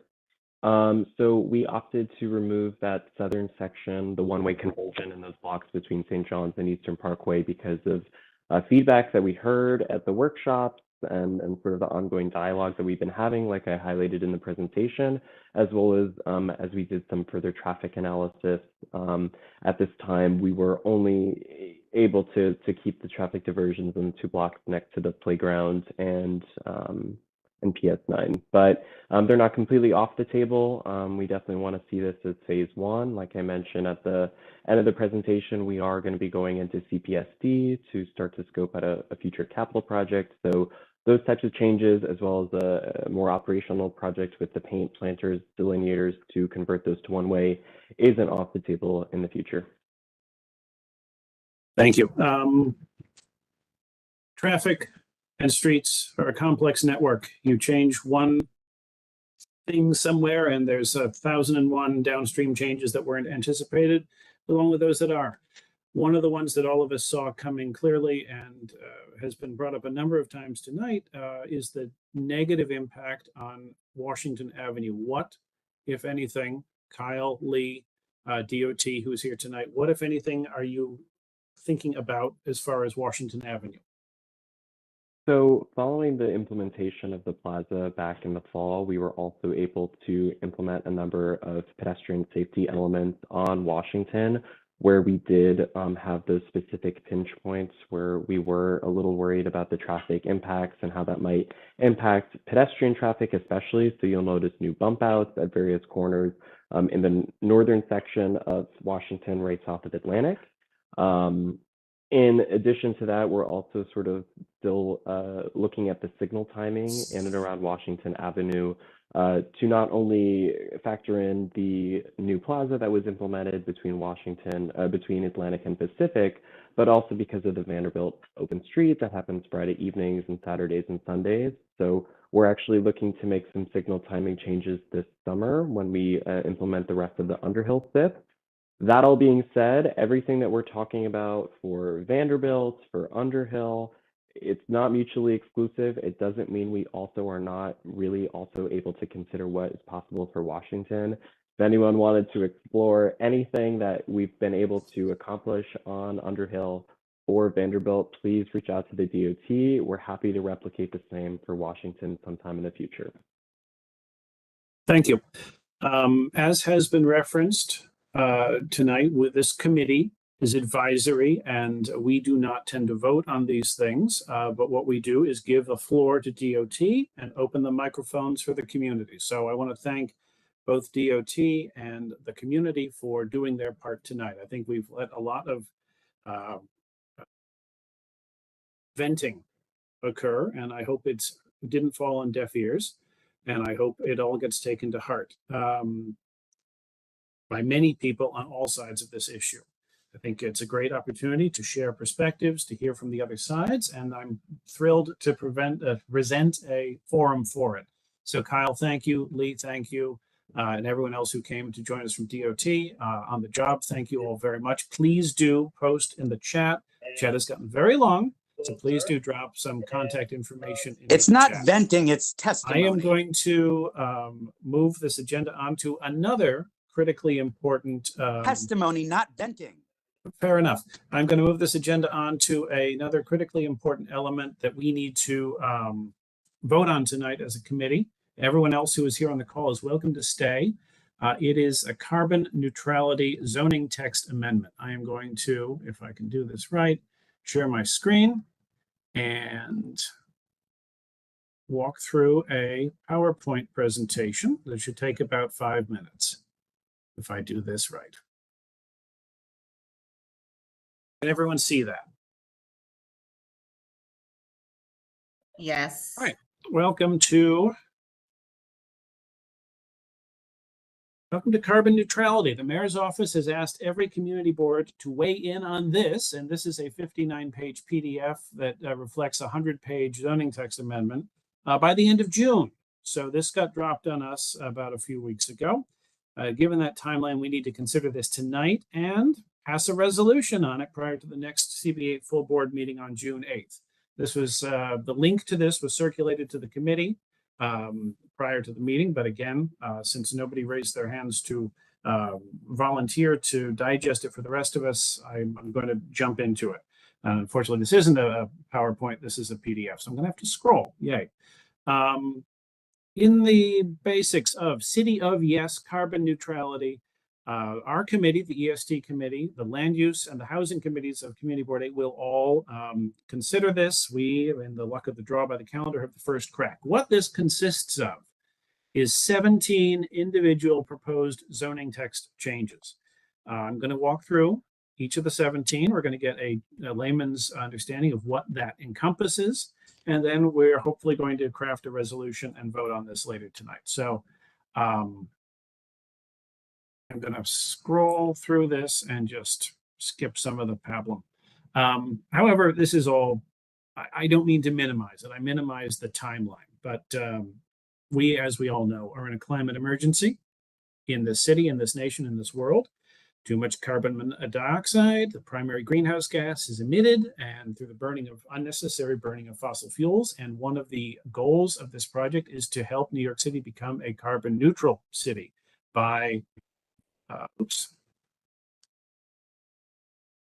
by 2050, I believe. So, sorry. Yes, by 2050. It's a slightly different thing. So let's get into it, right? There are 4 broad categories for these 17 individual changes: energy, buildings, transportation, and the waste and water systems. And luckily, they've color-coded it for dummies like me. Yellow will be energy, blue will be buildings, pink will be transportation, and purple will be waste and water. Now, you'd think only the last 2 really are in this committee's wheelhouse, but we are the Environment, Sanitation, and Transportation Committee, so we're going to take them all seriously. Here are the 17 individual points in a summary form here on page 9 of this PDF. I'm going to just start moving through the points rather than dwell on the summary. Proposal number 1, solar panels. Currently, rooftop solar panels are constricted. They have to have a maximum height that they can be above a roof. They have a maximum coverage that they can cover on a roof, and they have to be set back at least 6 feet from the roof. This particular zoning proposal proposes to eliminate those restrictions. A 15-foot maximum height on all flat roofs and coverage of the entire roof. Cover of the entire roof, as you see here in this diagram. For sloped roofs, it proposes, sloped roofs, slide. Right now, they can only be 18 inches off the height of the roof. This does not permit orientation to the sun, so the proposal is to bump things up to 60 feet, 60 inches, so 5 feet as the Slide 19. Solar canopies over parking areas. Currently, zoning allows accessory off-street parking spaces, open or enclosed, to obstruct. I think it should have been construct a number of required open spaces, required front yards, required rear yards, etc. Basically, no, it's obstruct. It's as in have something in the open space. Zoning allows accessory parking spaces to obstruct a number of required open spaces. I don't know. I don't get the text here, but the point is they want to make the proposal to change to allow solar awnings and canopies to cover entire parking lots by adding them as permitted obstructions so they don't have to be smaller than absolutely necessary. Next slide. Community solar and other reusable resources, right? Currently, the zoning resolution classifies non-accessory solar generation as a commercial use, meaning it can only happen in parts of the city that are zoned for commercial, which is a minuscule portion of the city. I know zoning is not this committee's prime dish, but to reclassify this as energy infrastructure equipment would permit installation of about 10,000 square feet of solar panels in residential districts as of right. So again, just broadening the ability of solar to come into our communities. Proposal 4, energy storage, right? Batteries, basically.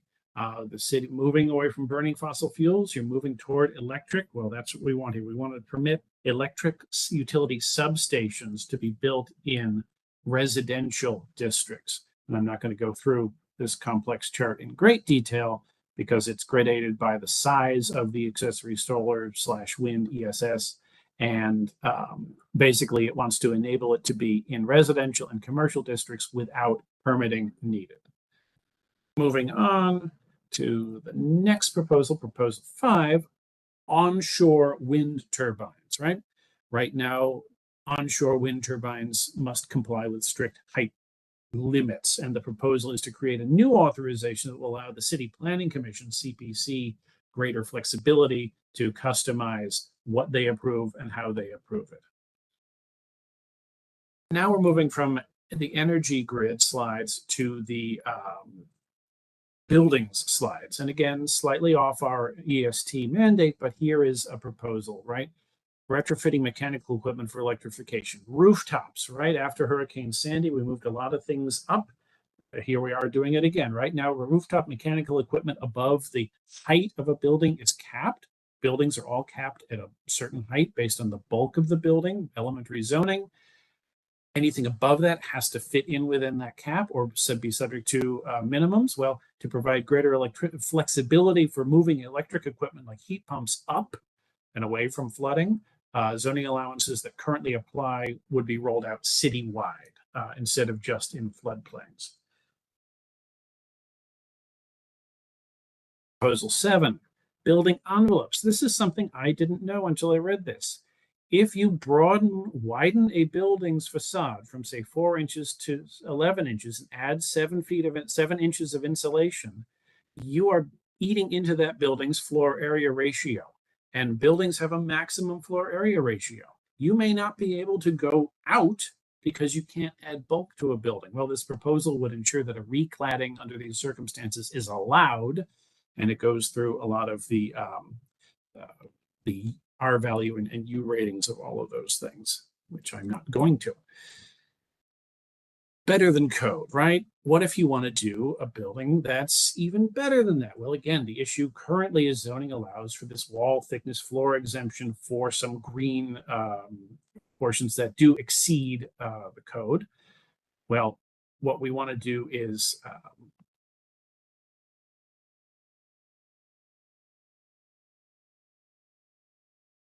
wish they'd sent a PowerPoint. The proposal is to just changes from this up to 8 inches to a flat 5% exemption from total FAR. So if you're going to make your building thicker and more insulated, thicker walls, better insulation, greater climate benefit, you're going to get this flat deduction that's a 5% from your total FAR, which given the size of some buildings is huge. That's a great bonus. Moving on now, proposal 9, which is under the transportation rubric. So electric vehicle charging facilities. Currently, they can only be in use group 7 of commercial uses, which is a very small, and they aren't in many. Use group 6 is a much broader category. So reclassifying charging facilities as use group 6 makes them permissible in all commercial districts, more than doubling the commercial land area available for, again, electric vehicle charging stations. Going on to proposal 10, car sharing, right? Public EV charger sharing. Zoning generally requires parking spaces that serve uses such as retail stores or apartment buildings, right?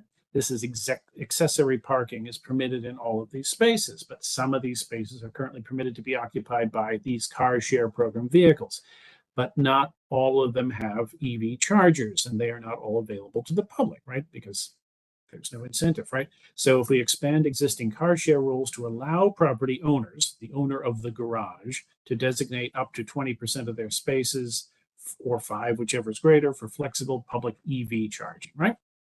Going on to the next one, proposal 11 of 17, remember, flex parking, commercial vehicles in non-residential districts. So right now, zoning separately regulates the use of parking spaces. You have parking spaces for car sharing, car rental, and commercial vehicle storage.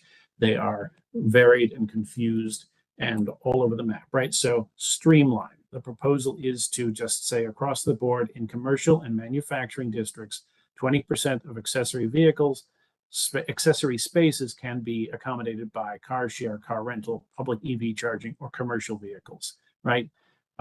Less driving all around.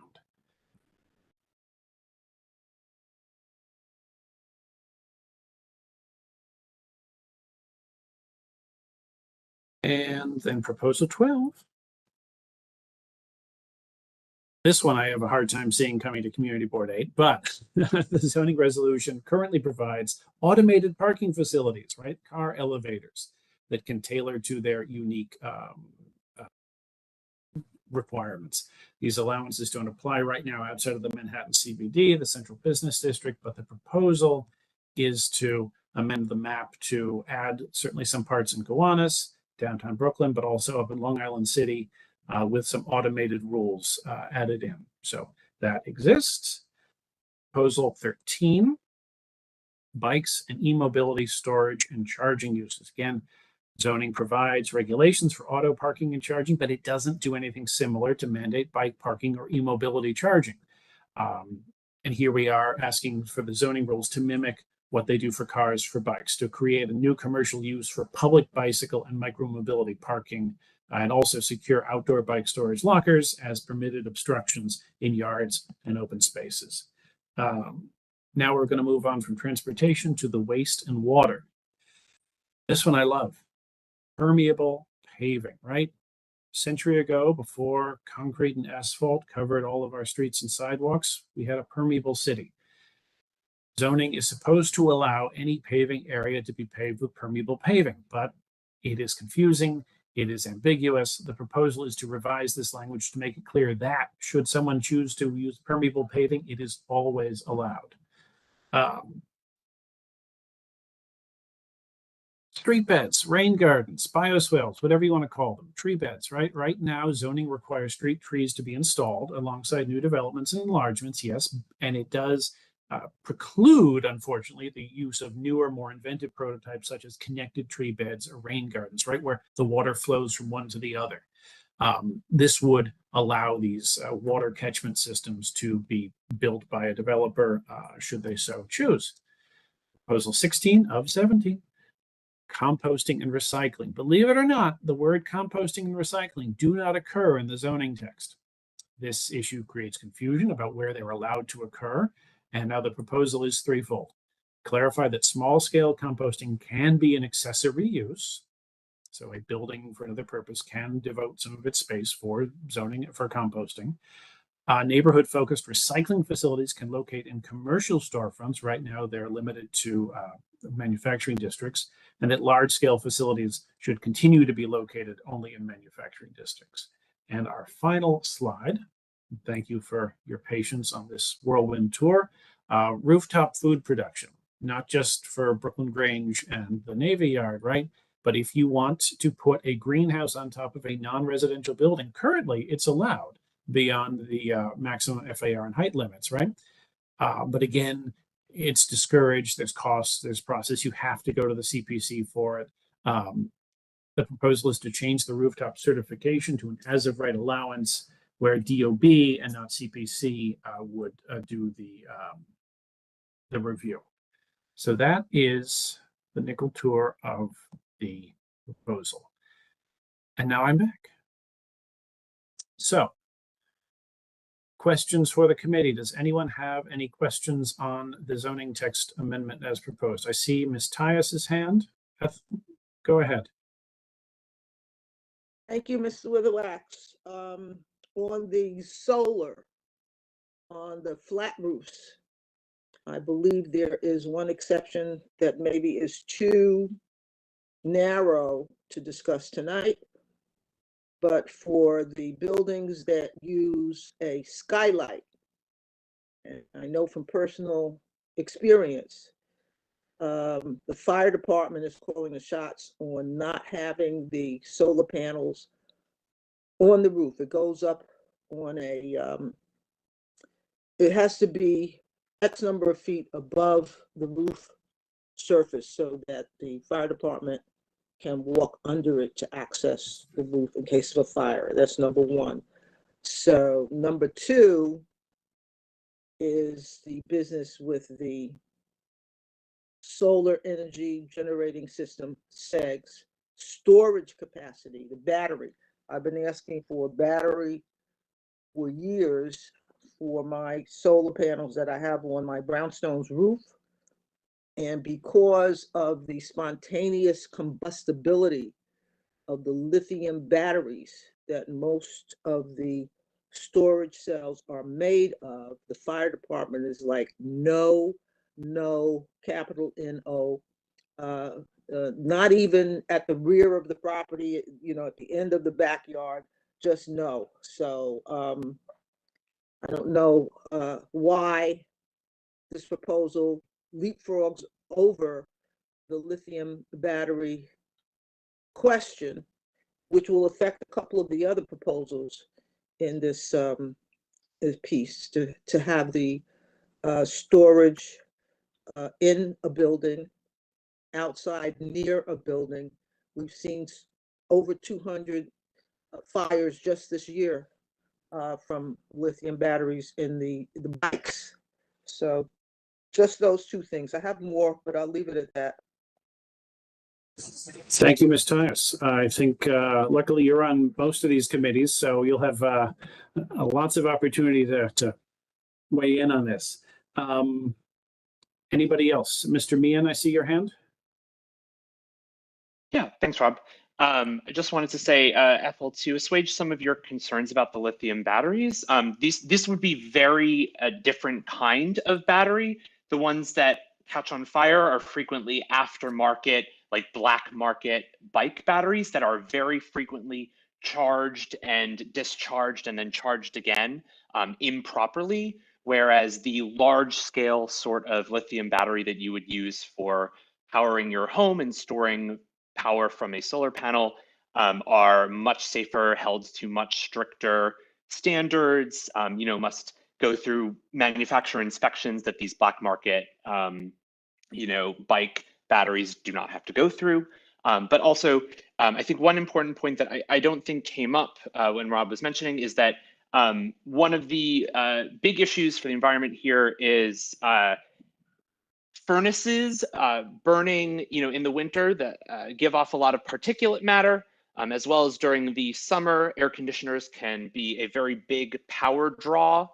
And so these relaxations in how the buildings are allowed to put these various I can't remember the phrase that was used, these external obstructions will be very helpful to improve uptake of newer technology called heat pumps, which basically you've probably seen one before, but they're much more efficient than most air conditioners. Like I just have a window unit, for instance, but they're a lot more efficient, and having them on the roof or in these kind of allowed areas will help us reduce the amount of particulates that we're putting off in the winter and power that we're drawing in the summer a lot pretty well. Thank you. Good to know. Good to know about the batteries. I'm sorry, Mr. Witherwax. I think I heard Mr. Meehan say that I can get a solar panel storage battery. Or is that what he's saying? Is that what you're saying, Mr. Meehan? So I'm saying that if you were to do that, and if this rule were to be relaxed, while FDNY, they're scared about what they don't understand, but these home storage batteries are much safer and much more reliable than the batteries that you've heard about catching on fire. So I just wanted to address your personal concerns. It's not that they would instantly be approved. I'm sure you'd have to go through some process, but many people have these and they're not as much of a safety concern. Just don't hook your solar panel up to your motor scooter, okay? I understand. I just want to be able to get one. If other people in the city are getting it, I want to get one too. Thank you. Thank you. Thank you both. Any other comments on the, I see Mark Thurton's hand. Mark, go ahead. Yes, with this plan, is this all or none that the city is looking to approve? I mean, if all of the community says it's yes, are they going to probably break it up, or this is one? I mean, everything in one shot? Sure, that's a great question, and probably Ethel can answer this better than I can because she's more used to the ULURP process. But that's what this is. This is a zoning text amendment that is going through the city process for changing the zoning. So it is being shopped around to all the community boards. We're going to all weigh in and probably say a variety of different things. Then that testimony will be aggregated. The borough presidents are all going to get to weigh in, and then it's going to go to the council, right? So it doesn't have to be an all or nothing. It'll no doubt get amended, changed, up, down, twisted inside and out between now and then. But right now, these are what Mayor Adams, let's presume best and brightest, have come up with for reasonable changes to the zoning text amendment that will unlock a lot of the climate change prevention potential that has been locked up because of New York City's 1960s vintage zoning code. I think they're all on their face reasonable. I don't have the expertise really to question any of them. None of them seem to be outrageous to me. They all seem like nice little edits. I don't think anything really goes to the heart, to the meat of the problem, but zoning is not the primary instrument for that. So that's a long way around to say, Mark, I'm sure it'll change between now and the end. One more question. Did they say anything about in reference to solar panels and reference to landmark buildings? Yes, they did. They explicitly did. Let me go find that slide so I don't misquote it. Also, Mark, if your question was, would this apply to every district? It is a citywide text amendment. So even if they don't do all 17 proposals, they would apply to the whole city. No, I was questioning if they're going to do all 17, or would they break them up or do 15 or whatever. I'm sure some would pass. Okay, so LPC review would still be required in historic districts and for landmark buildings that want to put solar panels on. This does not bypass LPC. Okay, thank you. Thank you. Good point to bring up. And again, I'm sure our colleagues on land use will start with that and move in a different direction. But, you know, I think a lot of the permeable pavement, the rain gardens, the composting, the rooftop farms for commercial and manufacturing buildings, right? A lot of those things just make so much sense, and they're of a piece with what we've been doing.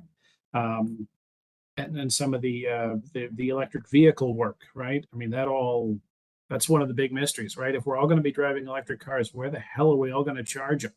I don't know. And this is a step in that direction to unlock it. Maybe we're not going to all drive electric cars. Mike Jones, I do see your hand. Is that up new or is that up from before? Oh, that must have been a mistake. You can remove it. No problem, Mike. Thank you. Thanks. Any other comments on the 17 zoning text amendments? I can go through them again if we want. But what I would like is to just move this out of committee. And I know it's short notice. I know it's incredibly complex stuff, but I will propose in the interests of time and everyone's attention that the EST committee supports the zoning text amendments as presented. And again, this will get shopped through 2 other committees and then the full board in June. So we can have our voices heard individually at later dates and on different committees if there are, as Ethel pointed out, you know, for example, some of the nuances of the skylights and solar panels, right? In the blunt instrument that is the PowerPoint I just read through might be addressed in the fine text of the actual zoning text amendment, which I didn't read through. So we can get to that. But I will put that motion on the floor to support as presented and to move it out of committee. Can I get a second? I'll second. William Meehan. Thank you, Mr. Meehan. And again, I wish in a perfect world that this topic took up an hour and a half of this committee's time instead of some relatively minor in the scheme of things, street changes, but that's not the world we live in. So I want to thank everyone for their attention and patience with this. So I will now call the roll. Desmond Atkins, Michael Francoeur, Karen Gray, Saskia Hagens. Yes. Thank you. Jeannie Harris-Blenman, Colin Jakubczyk, Jennifer Jordan, Zerzima Jordan. Jennifer present. Oh, thank you, Ms. Jordan. Are you voting yes as well? Yes. Yes. And Ms. Jordan as well. Thank you. Yes. Peter Crashes. Yes. Thank you. Francis Langley. Yes. Thank you. Lisa Maldonado. I'm going to abstain. I need to read it better. Thank you. I appreciate that. William Meehan. Yes. Thank you. Fior Ortiz Joyner. Abstain. Thank you. Celeste Stern. Yes. Thank you. Carrie Tan. Nicole Tetreault. Yes. Thank you. Mark Thurton. Rob, I don't understand why the city can't bring this in a better manner and give us an opportunity to review it. They need to work much better and much more efficiently. I vote on that one, Mark. I go yes with this, and they need to do a better job all over. Thank you. Ethel Tias. Yes, with amendments as required. Thank you. Robert Witherwax, yes. Deborah Young. Abstain until I understand what I'll be voting on. I appreciate that as well. So thank you, everyone, for that and for a good meeting. Is anyone here to speak on the co-namings for either Robert Matthews or James Caldwell? Yes, Brian Saunders. Saunders, you did stick around. I apologize for bringing you up at the end of the agenda, but thank you for coming. Would you like to have the floor for a few minutes? Sure, which one shall I start with first? Flip a coin. Okay, I'm gonna go with Mr. Robert Matthews. Mr. Robert Matthews was the chairperson of Community Board 8 for many years. He passed away. He was a staple in the community. The new people really don't know about him, but he was a person who put this community together, and he passed away. And I just think that we should honor him. And he was also a very influential person and brought people together in this community. Excuse me for my voice. I lost my voice, so sorry. No worries. If you want me to take over, I'd be happy to. I have the text for Matthews, and I think Julia sent me the text for Caldwell too. You want me to take over? Please. No worries. Give me a second. So I will start by saying, as I dig this up, that I considered Robert Matthews a friend. He was the chair when I joined the board in 2004, and I learned a lot by watching him manage meetings and by watching him manage the membership. And I miss him. I actually got to do a little bit of work with and for him, legally speaking. And it was one of the pleasures of my early practice was that he thought of me to help him out with something. And I was honored. But here we are. Robert Matthews was born and educated in Southwest Virginia. He was the second of 7 children born to Eugene and Hazel Matthews. Bob was introduced to hard work at an early age, shining shoes and performing other tasks to help support his family. Upon completing high school, he attended Morehouse College for 2 semesters prior to transferring to Lawrenceville College in Lawrenceville, Virginia. From there, Bob came to Brooklyn, New York. In 1979, Bob organized the Ralph Lincoln Block Association, which was the recipient of numerous model block awards for the association's efforts to beautify the block by installing flower planting beds, windowed flower boxes, street flower urns, and other initiatives. Bob Matthews had a penchant for community organizing and nonprofit work. And, excuse me, I just scrolled too far. That extended well beyond the Ralph Lincoln Block Association. In 1980, he and a small group of concerned residents started the Ralph Lincoln Homework Assistance Program, which then became the much grander nonprofit, garnering city funds and eventually becoming incorporated by the state of New York as the well-known Ralph Lincoln Service Center in 1984. The Ralph Lincoln Service Center, RLSC, was able to gain funding to move far beyond providing homework help to the youth of Community Board 8, where Bob was a member, and 16, the sister border to CB8. The center provided mentorship programs, fatherhood programs, assisting persons and families facing eviction, linkages with social service providers, providing daycare, job training, and drug prevention services. In 1991, the Crown Heights riots gave Bob another platform to bring the community together. Project CARE, a coalition of Crown Heights community leaders, was started to help bridge the growing racial tensions between the Black/African American and Jewish populations of the community. Bob served as a chair of Project CARE during one of the most tumultuous times in the neighborhood's existence, engendering the respect and cooperation of all he met along the way. Bob was an active member of Community Board 8, which serves the Crown Heights, Prospect Heights, and Weeksville communities. He served as chair of the Parks Committee and also 7 terms or 14 years as chair of the board before illness caused him to need to slow down a bit and retire as chair. He remained a member until shortly before his transition on July 15, 2021, using his expertise and wealth of knowledge to assist community residents when called upon.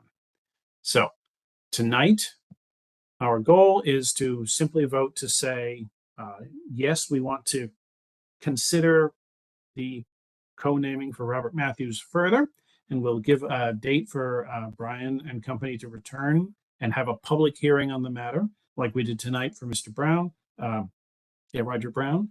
So I will ask, does anyone want to make a motion to support calendaring the co-naming for Mr. Matthews? I have a question, Mr. Witherwax. I'm sorry, I have a question. What street are we considering co-naming? Oh, yes, Utica and Lincoln, right, Brian? Lincoln and Ralph, the northwest corner. Lincoln and Ralph Lincoln. Yeah, of course. I move that we co-name for Mr. Matthews. Thank you. I second. Ms. Tyus and Ms. Young, thank you. I'm just going to call the roll. Mr. Matthews, and then we're going to do Mr. Caldwell, and then we're going to open the floor for new business. Desmond Atkins, Michael Francoeur, Karen Gray, Saskia Hagens. Jeannie Harris Blenman. Alan Jakubczyk. Jennifer Jordan. Thank you. Zurzima Jordan. Yes. Thank you. Peter Crashes. Yes. Thank you. Francis Langley. Yes. Thank you. Lisa Maldonado. Yes. Thank you. William Meehan. Yes. Thank you. Fior Ortiz Joyner. Yes. Thank you. Celeste Stern. Yes. Thank you. Carrie Tan. Nicole Tetreault. Yes. Thank you. Mark Thurton. Yes. Thank you. Ethel Tias. Yes. Thank you. Robert Witherwax, yes. Deborah Young.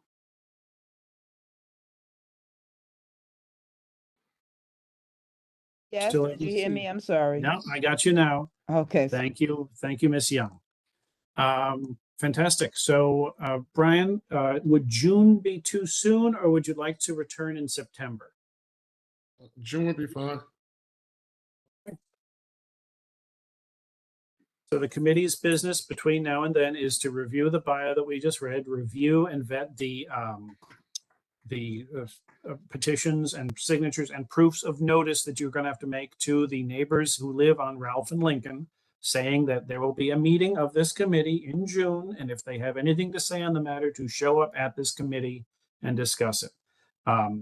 We will also expect to hear, when you come back, as you heard from the Brown family earlier, a statement of why Mr. Matthews is an individual who has of a particular importance to CB8 and whose life story, deeds, or acts are of enduring interest to large segments of CB8, right? And if the committee agrees with you, we will move it on. Now turn to Mr. Caldwell. Give me a second. Just try to find that. Sorry? I said, great job, Brian. I know Brian. Who doesn't? Let's see, hold on.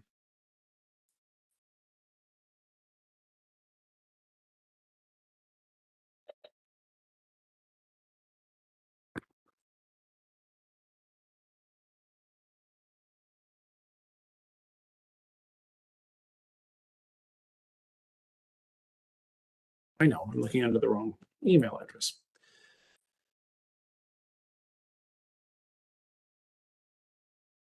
All right, so another of our longtime community stalwarts. We have a letter from Crown Heights Jewish Council. Wait, that's not right. Hold on.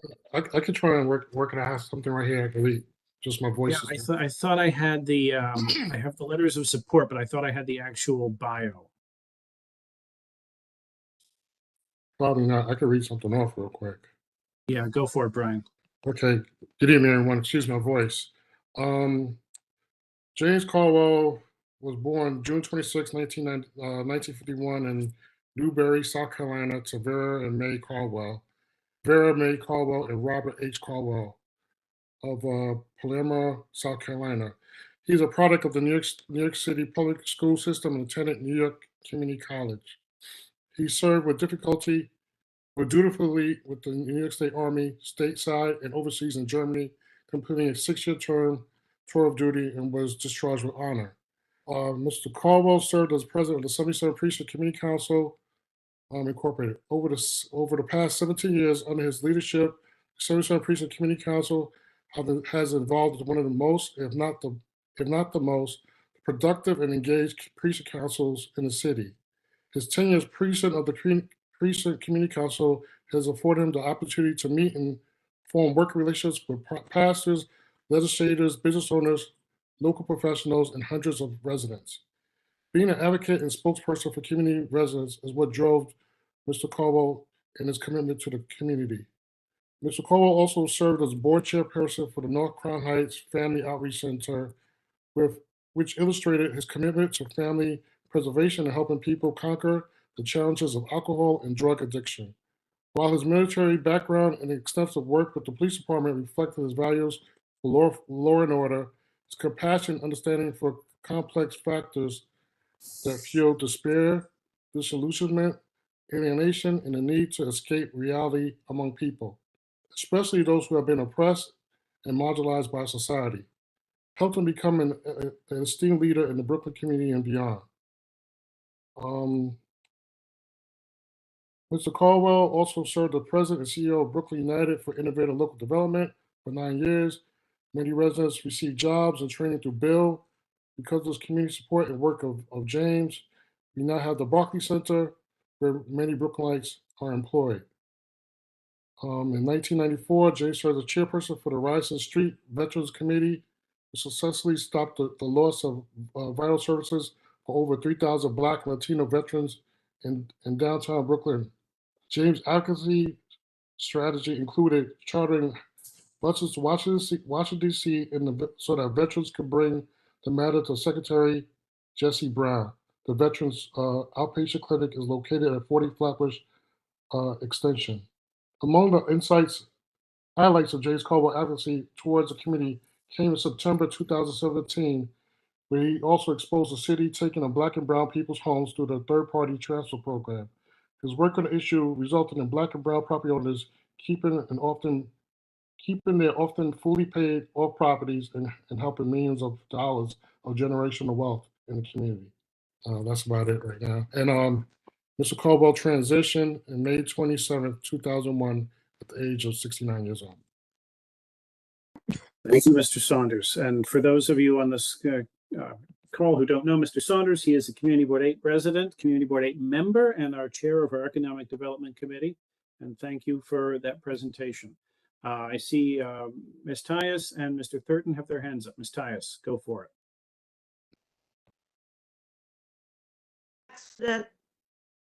Okay, Mr. Thurton, to you. Are we voting on this now? If you want to make a motion, but I do see a few other hands. I see Mr. Hudson and Ms. Ortiz Joyner.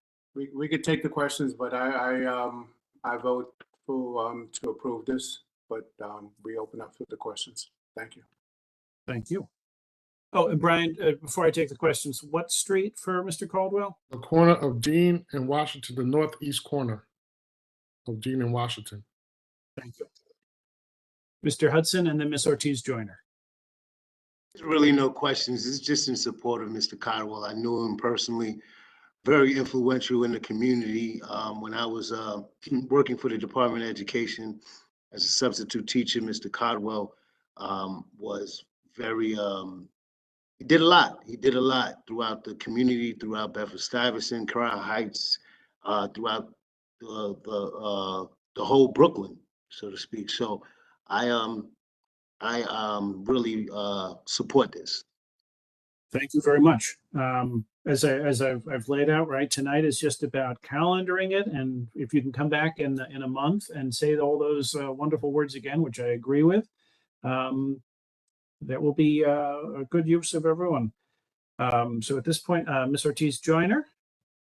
Hi, thank you. I just want to say, since I've been a committee member and a board member, this is the first time that a street co-naming application has come through that I actually know the person and have had the opportunity to work with said person. And Mr. Thurton beat me to it because I was going to make a motion. So I will second Mr. Thurton's motion. Perfect. I like that opportunity. Great. So the motion on the floor is to table and calendar Mr. Caldwell's application. Brian, are you okay coming back in June with your proofs of notice and your petitions and all of that? Yes. Great. We'll work with the board office and make sure it's all in line. Let me call the roll. Desmond Atkins, Michael Francoeur, Karen Gray, Saskia Hagens. Yes. Thank you. Jeannie Harris-Blenman, Colin Jakubczyk, Jennifer Jordan. Yes. Thank you. Zerzima Jordan. Yes. Thank you. Peter Crashus. Yes. Thank you. Francis Langley. Yes. Thank you. Lisa Maldonado. Yes. Thank you. William Meehan. Yes. Thank you. Fiora Ortiz Joyner. Yes. Thank you. Celeste Stern. Yes. Thank you. Carrie Tan. Nicole Tetreault. Yes. Thank you. Mark Thurton. Yes. Thank you, Ethel Tias. Yes. Thank you, Robert Witherwax. Yes. Deborah Young. Yes. Thank you. The motion passes unanimously, 14 in favor. I should have said that Robert Matthews' motion passed unanimously as well, 13 in favor. Brian, we'll see you back in June. Thank you. I feel like it's an honor that the foundation and the community is being honored. You know, with Mr. Matthews and Mr. Caldwell, two longstanding members who did a lot, and it's great to see him, you know, going forward with this. Very familiar presence that I still feel are standing in our meetings with us in so many ways. So thank you. At this point, it is 8:27. I'm going to open the floor up. If anybody wants any, make any open new business, old business, I will just again allude that I believe I saw somebody say that the PDF for the Bedford Avenue bike lane is available. We just need to find it, and then I'll have the minutes ready for April. I also didn't want to let this meeting go by, and I meant to say this at the front of the meeting without mentioning a few names. Ronald Smith, Adam Ooster.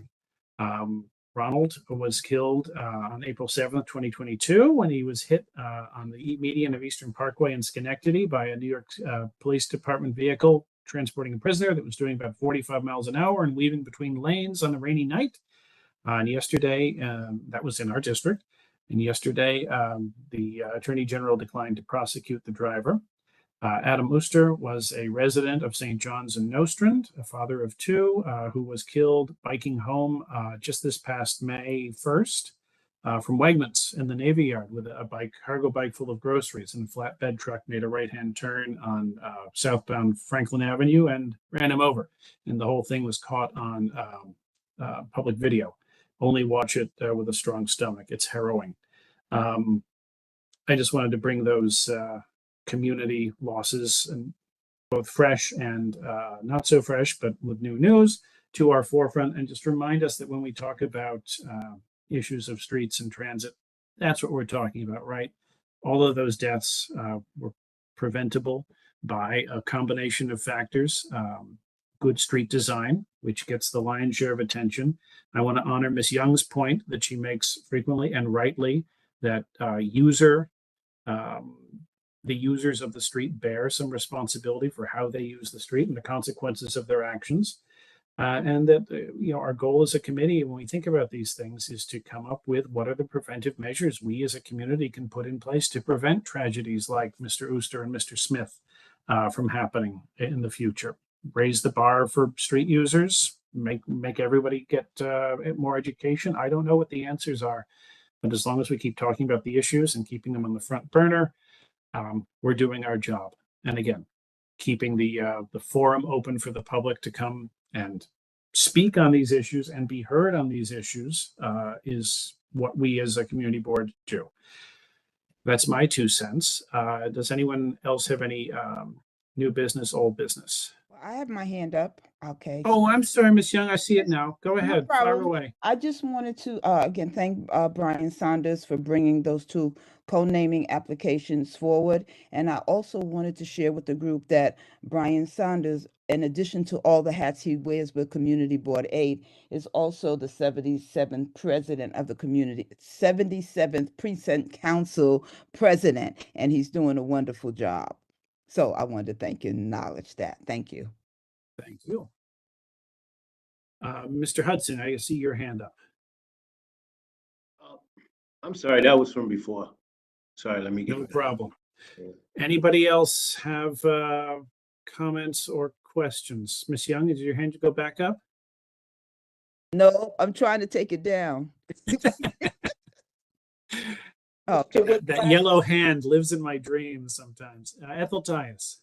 Yes, thank you, Mr. Witherwax, with the two announcements, the announcements of the two bicyclists being killed in the district. I'm wondering if we could use the not-for-profit that the community board has, that Mr. Matthews had me put together, Friends of Community Board 8, to make a contribution to the burial funds for those two victims. That's an interesting suggestion. I will take it to the board office. I will just amend Mr. Smith, who was killed in April 22, was not a cyclist. He was unfortunately standing in the median to get change at red lights, and the police vehicle just hit him while he was standing there. But we can certainly see if there's any money and friends to go to either of those causes. Thank you. Anyone else? Just unmute and speak at this point. I make a motion that we call this meeting to an end. I second. I want to thank everyone for their time and their patience, and hopefully at the end of the day, this was a good meeting that needed to be had. But thank you all, and I accept the motion to adjourn. Good night. Good night, everyone. Good night. Good night. See you in June. There will be a June meeting. Yes.